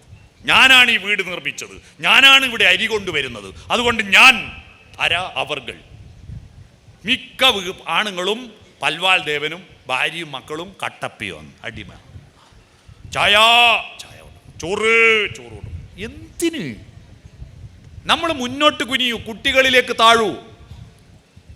ഈ കമ്മിറ്റീൻ്റെ പ്രസിഡന്റിൻ്റെ കൊച്ചുമോള് വീട്ടിൽ വന്നു. ഞാൻ പ്രസിഡന്റാ, കുനിയൂല, വാ മോളെ എന്ന് പറഞ്ഞ് കൈ നീട്ടിയാൽ കുട്ടീനെ എടുക്കാൻ പറ്റുമോ? നമ്മൾ കുട്ടിയിലേക്ക് താണാലേ കുട്ടി നമ്മളിലേക്ക് വരൂ. ഫോർവേഡിൽ നമ്മുടെ ശരീരത്തിലെ അവയവങ്ങൾ നോക്കൂ. ഒറ്റൊരവയവം മാത്രമേ പുറകോട്ട് മടങ്ങുന്നുള്ളൂ, ബാക്കിയെല്ലാം മുന്നോട്ട്. കാൽമുട്ടും മാത്രമേ പുറകോട്ട് മടങ്ങൂ. പക്ഷെ അതെന്തിനാ? മുന്നോട്ട് ഓടാൻ വേണ്ടിയാ കാൽമുട്ട് പുറകോട്ട് മടക്കി വെച്ചത്. എന്നിട്ട് നമ്മൾ ഇങ്ങനെ അഹന്തയാ. മരങ്ങൾ താഴുന്നു ഫലാഗമത്തിനാൽ. മാങ്ങയും ചക്കയും കൂടുമ്പോൾ മാവിൻ്റെയും പ്ലാവിൻ്റെയും കൊമ്പ് മേലോട്ട് ഉയരുവോ? താഴോട്ട് താഴും. അറിവും സമ്പത്തും കൂടുമ്പോൾ വിനയം കൂടണം, താഴോട്ട് താഴും. Forward lean. മക്കളോട് അട്ടഹസിച്ച് ദേഷ്യം വന്നിട്ട് ബഹളം വെച്ചിട്ടൊന്നും ഒരു കാര്യമില്ല. നിങ്ങൾ മക്കളോട് ദേഷ്യം വരുന്നത് നിങ്ങളുടെ അരിശം തീർക്കാനല്ലാതെ മക്കൾക്കൊരു ഉപകാരമില്ല. ഒരു കുട്ടിയെ എടുത്തിട്ട് ഒരാൾ നടന്നു പോകുമ്പം കുട്ടി ഭയങ്കര ഷാഢ്യവും കരച്ചിലും. അപ്പോൾ ഇയാൾ അടങ്ങ് മാധവാ എന്ന് പറഞ്ഞിട്ട് കുട്ടിക്ക് മിഠായി വാങ്ങി കൊടുത്തു. മിഠായി തീർന്നതും കുട്ടി വീണ്ടും കരയാൻ തുടങ്ങി. അപ്പോൾ അടങ്ങ് മാധവാ എന്ന് പറഞ്ഞിട്ട് ഹോട്ടലിൽ കയറി ഭക്ഷണമൊക്കെ വാങ്ങി കൊടുത്തു. പുറത്തിറങ്ങിയ ഉടനെ കുട്ടി വീണ്ടും കരയുക. അപ്പോൾ അടങ്ങ് മാധവാ എന്ന് പറഞ്ഞിട്ട് കളിപ്പാട്ടങ്ങൾ വാങ്ങിക്കൊടുത്തു. കുട്ടി കേൾക്കുന്നില്ല. എന്തൊക്കെ വാങ്ങിക്കൊടുത്തിട്ടും കുട്ടി കേൾക്കുന്നില്ല. അപ്പോഴെല്ലാം അടങ്ങ് മാധവാ എന്ന് പറഞ്ഞിട്ട് ഇയാൾ ഓരോന്നും വാങ്ങിക്കൊടുക്കുക. ഇതും കണ്ടുകൊണ്ട് കൂടെ ഒരാൾ നടക്കുന്നുണ്ട്. അയാൾക്ക് സഹി കെട്ടു. അയാൾ ഈ മനുഷ്യനോട് പറഞ്ഞു, നിങ്ങളെന്തൊരു ക്ഷമയാ, ഞാനാണെങ്കിൽ ഇല്ലേ ഇതിന് എന്തെങ്കിലും ചെയ്തു പോകും. എന്നിട്ട് കുട്ടിയോട് കൂടെ വന്ന ആൾ തട്ടിക്കയറി, എന്താ മാധവ നിനക്ക് വേണ്ടതെല്ലാം വാങ്ങി തന്നിട്ട് നീ എന്താടാ കരച്ചിൽ നിർത്താത്ത? അപ്പം അയാൾ പറഞ്ഞു, അയ്യോ കുട്ടീൻ്റെ പേര് മാധവൻ എന്നല്ല, രാജേഷ് എന്നാണ്. കുട്ടീൻ്റെ പേരെന്താ? രാജേഷ്. പിന്നെ നിങ്ങൾ ആരോടെ ഇടക്കിടക്ക് ഈ അടങ്ങ് മാധവ എന്ന് പറഞ്ഞാൽ ആരാ മാധവേ? അപ്പം അയാൾ പറയുക, മാധവൻ ഞാൻ തന്നെയാ. എനിക്ക് ദേഷ്യം വന്നിട്ട് ഞാൻ എന്നോട് തന്നെ പറയുന്ന അടങ്ങ് മാധവാൻ. മനസ്സിലായോ? ഇനി മക്കളോട് ദേഷ്യം വന്നാൽ ഒറ്റ വർത്താനം, അടങ്ങ് മാധവ. Forward lean. അടുത്തത് ടച്ച്. മക്കളെ തൊടണം, ചേർത്ത് പിടിക്കണം. വാത്സല്യം എന്ന വാക്കിൻ്റെ അർത്ഥം കിൻഡർ ജോയും അൽഫാമും കൊണ്ടു കൊടുക്കലല്ല. വത്സോ എന്ന് പറഞ്ഞാൽ നെഞ്ചോട് ചേർത്ത് പിടിക്കൂ, തൊടണം. ഇനി മക്കളെ മാത്രം തൊട്ടാൽ പോരാ, നിങ്ങളുടെ അച്ഛനമ്മമാരെ തൊടണം. അവർക്ക് ഭക്ഷണവും വസ്ത്രവും മരുന്നും കൊടുത്താൽ പോരാ. അവരുടെ കാലൊന്ന് തിരുമ്മി കൊടുക്കണം, അവരുടെ പുറത്തൊന്ന് മാന്തി കൊടുക്കണം, അവരുടെ മുടിയൊന്ന് വിരലോടിച്ചു കൊടുക്കണം. അവർക്ക് ഏറ്റവും നിങ്ങളെ ഇഷ്ടപ്പെടുക അതുകൊണ്ടാണ്. നിങ്ങൾ ഡ്രസ്സ് കൊണ്ട് കൊടുത്തോ എന്നുള്ളതല്ല വിഷയം. അവരെ ഒന്ന് ശരീരത്തിൽ തൊട്. കാരണം ഈ ത്വക്ക് പഞ്ചേന്ദ്രിയങ്ങളിൽ ഒന്നാ. പഞ്ചേന്ദ്രിയങ്ങളിൽ കണ്ണ്, മൂക്ക്, നാക്ക്, കാത്, ഇതിന് മാത്രം നമ്മൾ പ്രാധാന്യം കൊടുക്കും. ത്വക്കിന് യാതൊരു പ്രാധാന്യമില്ല. നമുക്ക് എന്തെങ്കിലും അറിവും അനുഭൂതിയൊക്കെ വരുമ്പോൾ, അറിവും അനുഭൂതിയൊക്കെ നല്ല എന്തൊരു പുതിയ അറിവ് കിട്ടിയാൽ, അല്ല വല്ലാത്ത അത്ഭുതമുള്ള വാർത്ത കണ്ട നമ്മുടെ പ്രതികരണം എവിടെയാ ഉണ്ടാവുക? കാതിലോ കണ്ണിലാ? രോമകൂപങ്ങളെല്ലാം കിഴങ്ങിന് കുതിരി കൂട്ടിയ പോലെ പൊങ്ങി നിൽക്കൂലേ? അതിനല്ലേ രോമാഞ്ചം എന്ന് പറയാ. ഇനിയിപ്പോൾ രോമം ഇല്ലാത്തവർക്ക് തോലാഞ്ചം ഉണ്ടാവും.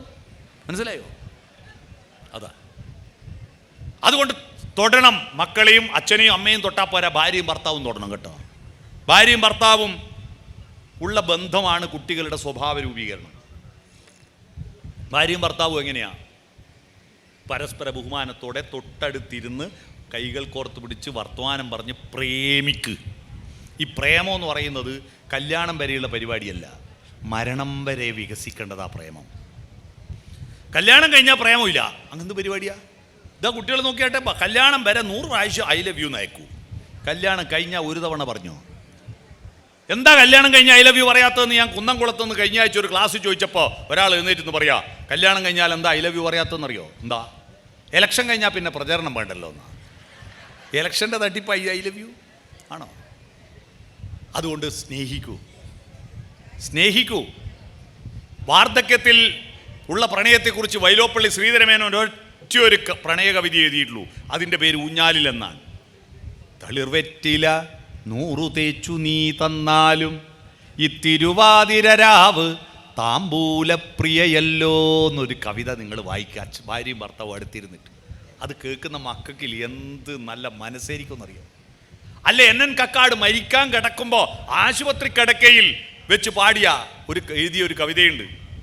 സഫലമീ യാത്ര ആർദ്രമീ ധനുമാസരാവുകളിലൊന്നിൽ ആതിരവരും പോകുമല്ലേ സഖീ, ഞാനീ ജനലഴി പിടിച്ചൊട്ടു നിൽക്കട്ടെ, ഈ പഴം കൂടൊരു ചുമൈക്കടിയിടറി വീഴാം.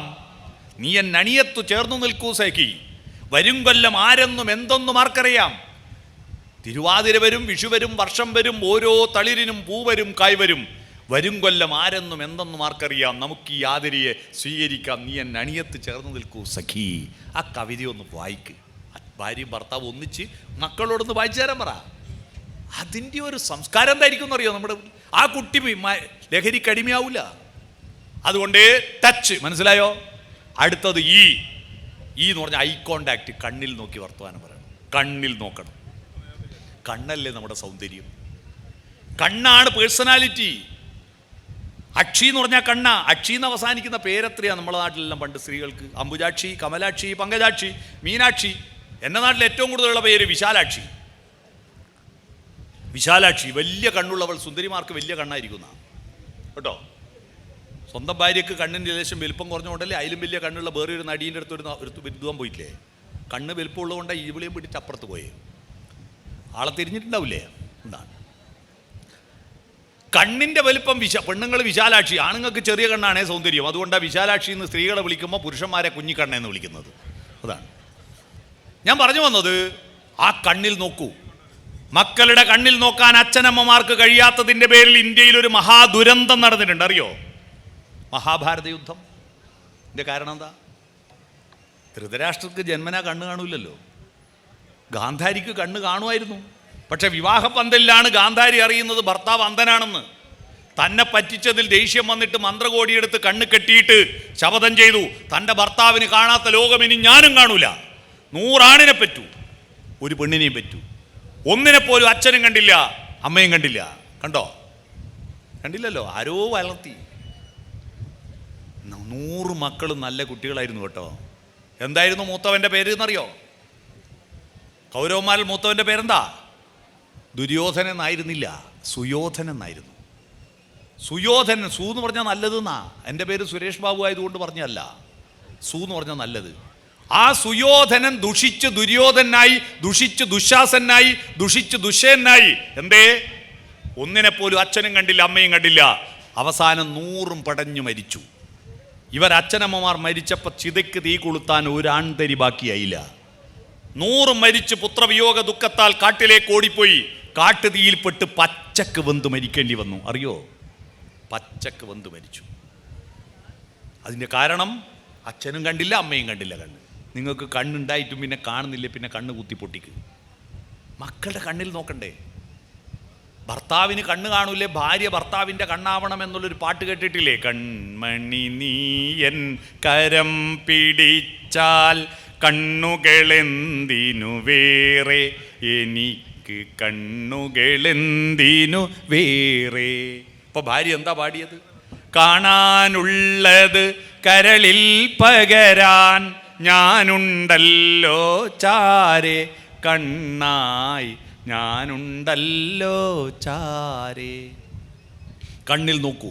അവസാനത്തെ എൻ, നോഡിങ്. നോഡിങ് എന്ന് പറഞ്ഞാൽ തലകുലുക്കുക. പരസ്പര ബഹുമാനത്തിൻ്റെയും ജനാധിപത്യത്തിൻ്റെയും ശരീരഭാഷയാണ് തലകുലിക്കൽ. സമ്മതിച്ചു കൊടുക്കണം. ആ ശരിയാ ശരിയാ. മോൻ പറഞ്ഞാലും ഭാര്യ പറഞ്ഞാലും സമ്മതിച്ചു കൊടുക്കാൻ തയ്യാറാവണം. ശരിയാണ്. ബഹുമാനം വേണം. കുട്ടികൾക്ക് ജനാധിപത്യ ശീലം വീട്ടിൽ നിന്ന് അച്ഛനും അമ്മയും പരസ്പര ബഹുമാനം കണ്ടിട്ടാണ് പഠിക്കേണ്ടത്.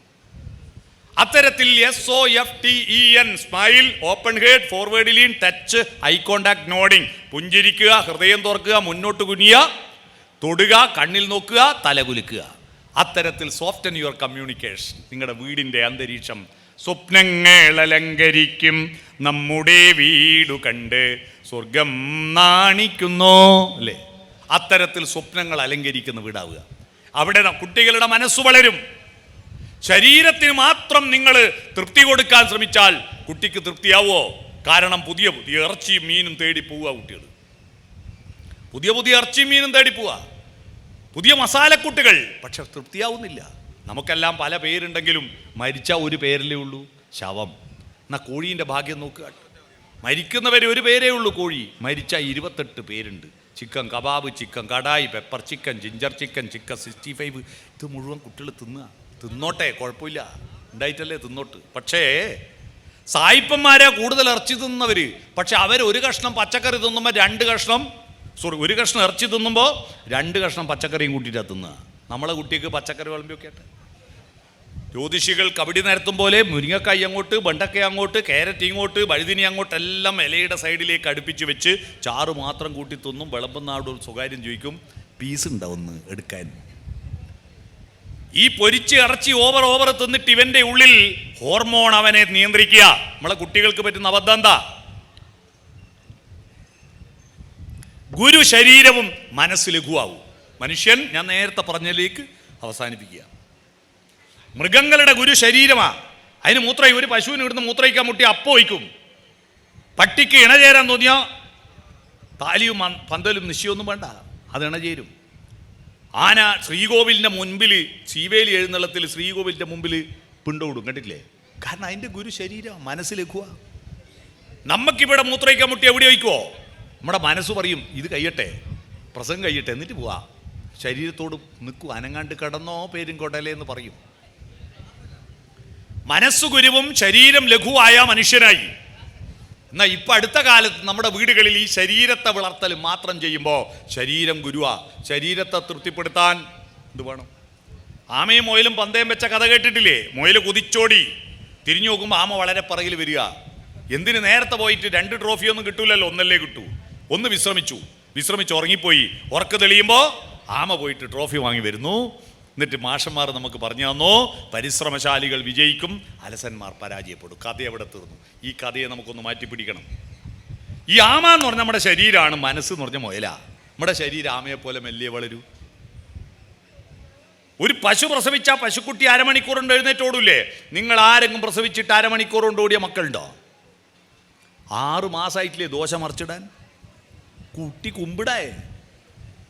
പല കുറി വീഴുമ്പോൾ നടക്കാൻ പഠിക്കും, പലവട്ടം കരയുമ്പോൾ ചിരിക്കാൻ പഠിച്ചു. 3-ാമത്തെ വയസ്സിൽ അംഗനവാടിയിൽ LKG ചേർക്കുമ്പോൾ 3 വയസ്സ്, 3-ാമത്തെ വയസ്സിൽ പശുക്കുട്ടി പെറ്റിട്ടൊരമ്മയായിട്ടുണ്ടാവും. നമ്മുടെ ശരീരം ആമയെപ്പോലെ മെല്ലെ വളരുന്നു. മനസ്സോ എൻ്റെ അമ്മോ, കുട്ടികളെ ബുദ്ധിയേതാ!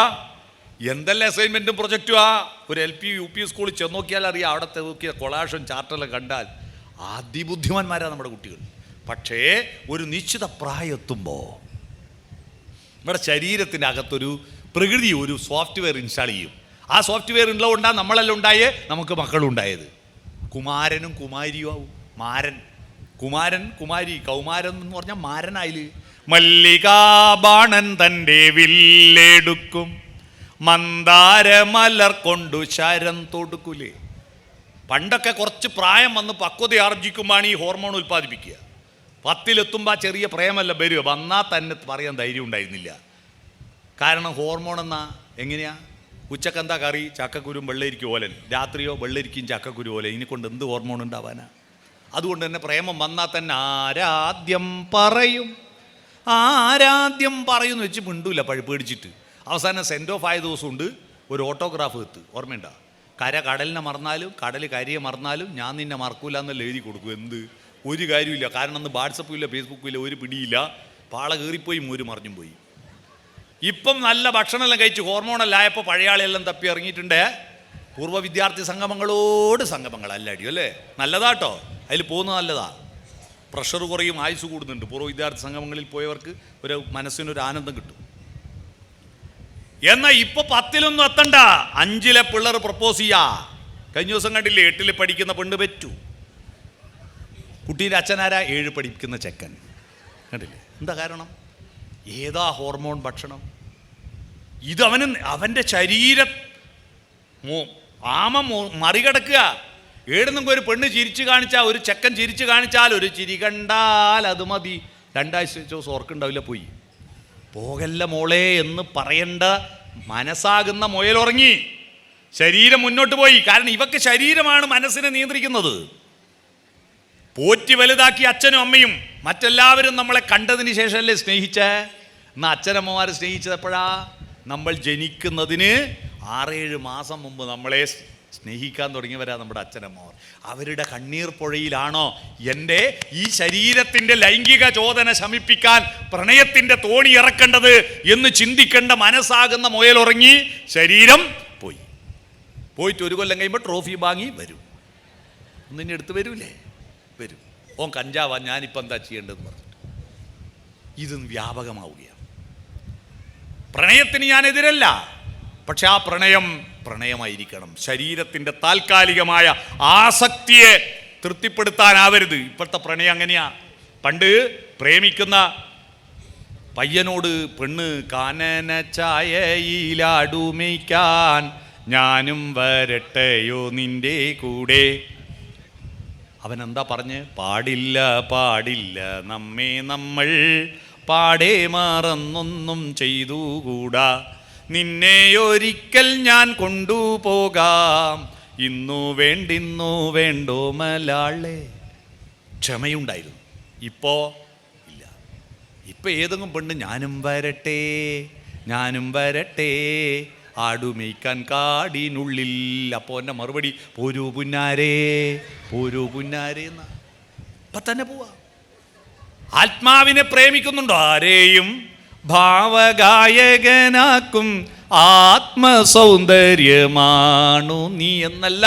ഇപ്പൊ കെട്ടിപ്പൂടിയിടാ കണ്ണാള എന്ന പാട്ടാ. ഇതെല്ലാം ശരീര കേന്ദ്രീകൃതമാണ്. നിങ്ങളുടെ വീട് ശരീര കേന്ദ്രീകൃതമാവല്ലേ. ഗുരുദർശനങ്ങൾ ഉൾക്കൊള്ളാൻ പറ്റിയ മനസ്സ് സൃഷ്ടിക്കാൻ മനസ്സ് വളർത്തുന്ന ഇടമാവണം. അതുകൊണ്ട് നിങ്ങളുടെ വീടിൻ്റെ വ്യാകരണം പൊളിച്ചെഴുതണം. നന്മയുടെയും സ്നേഹത്തിൻ്റെയും സർഗാത്മകതയുടെയും ധാർമ്മിക ബോധത്തിൻ്റെയും ശാസ്ത്രബോധത്തിൻ്റെയും അടിത്തറയിൽ നമ്മുടെ കുടുംബം പരസ്പരം ബാധിക്കാനും ജയിക്കാനുമല്ല, അറിയാനും അറിയിക്കാനും വിദ്യ നേടിയ പോരാ, അത് പ്രബുദ്ധതയുണ്ടാക്കാനും ഗുരു പറഞ്ഞിരിക്കുന്ന ദർശനങ്ങൾ ഏറ്റുവാങ്ങാൻ പറ്റുന്ന വിധത്തിൽ നിങ്ങളുടെ വീടിനെ മാറ്റിയില്ലെങ്കിൽ ഈ ശരീരം ഒരു പദാർത്ഥത്തിന് തൃപ്തിപ്പെടണമെങ്കിൽ പദാർത്ഥം വേണം. പദാർത്ഥത്തിന് 3 അവസ്ഥ: ഖരം, ദ്രാവകം, ബാധകം. അതുകൊണ്ടാണ് ഭക്ഷണം കൊണ്ടൊന്നും തൃപ്തിയാവുന്നില്ല. അപ്പോൾ എളുപ്പ വഴിയിൽ ക്രിയ ചെയ്യും. പണ്ട് സ്കൂളിൽ പഠിക്കുമ്പോൾ ഒരു കണക്കുണ്ടായിരുന്നു, എളുപ്പ വഴിയിൽ ക്രിയ ചെയ്യുക. എൻ്റെ അടുത്തിരിക്കുന്ന ചെക്കൻ കോപ്പി അടിച്ചു, മാഷ് പിടിച്ചു. അപ്പം മാഷോട് അവൻ പറഞ്ഞു, ഇതാ ഏറ്റവും എളുപ്പ വഴിയെന്ന്. അതുപോലെ ശരീരത്തെ തൃപ്തിപ്പെടുത്താൻ ഏറ്റവും എളുപ്പ വഴി എന്താ? ഖരം, ദ്രാവകം, ബാധകം. ഖരം MDMA, ദ്രാവകം മദ്യം, ബാധകം പുക. മനസ്സിലായ? കഞ്ചാവിൻ്റെ പുക. നമ്മുടെ കുട്ടികൾ ലഹരിക്കടിമയാവുന്നതിൻ്റെ കാരണം ആരാ? കുട്ടികളല്ല, നമ്മളാണ്. പിടികിട്ടിയോ? നമ്മളാണ്. നിങ്ങൾ മാറാതെ കുട്ടികൾ മാറാൻ പറ്റില്ല. അതുകൊണ്ട് നമ്മുടെ കുട്ടികൾക്ക് നല്ല മനസ്സും സർഗാത്മകതയും മൂല്യബോധവും ഉള്ള ഒരു തലമുറയെ സൃഷ്ടിക്കാൻ ഈ കൺവെൻഷൻ കൊണ്ട് കഴിയണം. ഇവിടുന്ന് തിരിച്ചു പോകുമ്പോൾ നമ്മൾ ശീലങ്ങളുടെ അടിമകളാ. പഴയതൊന്നും മറക്കുകയില്ല, പുതിയതൊന്നും പഠിക്കുകയില്ല. ഇത് മാറിയില്ലെങ്കിൽ നമ്മുടെ കുട്ടികൾ കഷ്ടപ്പെടും. അതുകൊണ്ട് അത്തരത്തിൽ എല്ലാ കുടുംബ ബന്ധങ്ങളും ആർദ്രതയുടെ അടിത്തറയിൽ, ദാർശനികതയുടെ അടിത്തറയിൽ പുതുക്കി പണിയാൻ പരിശ്രമിക്കാൻ ഈ കൺവെൻഷൻ ഉപകരിക്കട്ടെ എന്ന് ആശംസിച്ചുകൊണ്ട് ഈ വലിയൊരു കൺവെൻഷൻ എന്നെ ക്ഷണിച്ച ഇതിൻ്റെ സംഘാടകരോട് നന്ദി പറയുന്നു. അതിനേക്കാൾ ഏറ്റവും കൂടുതൽ എനിക്ക് നന്ദി പറയാനുള്ളത്, ഉച്ചയ്ക്ക് ശേഷമായിട്ട് ഞാൻ കരുതിയത് ഈ പ്രായത്തിൽ പലരും ഉറങ്ങുന്നതാണ്. ഒരാൾ പോലും ഉറങ്ങുന്നത് കണ്ടില്ല. ഒരു സ്കൂളിലെ ക്ലാസ് റൂമിലെ കുട്ടികൾ പോലും ഇത്ര അടങ്ങിയിരുന്ന് പ്രസംഗം കേൾക്കാറില്ല. അങ്ങനെ ഇരുന്ന് കേട്ടതിന് നിങ്ങളോടെല്ലാം ഹൃദയത്തിൻ്റെ ഭാഷയിൽ നന്ദി പറഞ്ഞുകൊണ്ട് ഈ കൺവെൻഷൻ ആശംസകൾ അറിയിച്ചുകൊണ്ട് ഞാൻ നിർത്തുന്നു. നമസ്കാരം.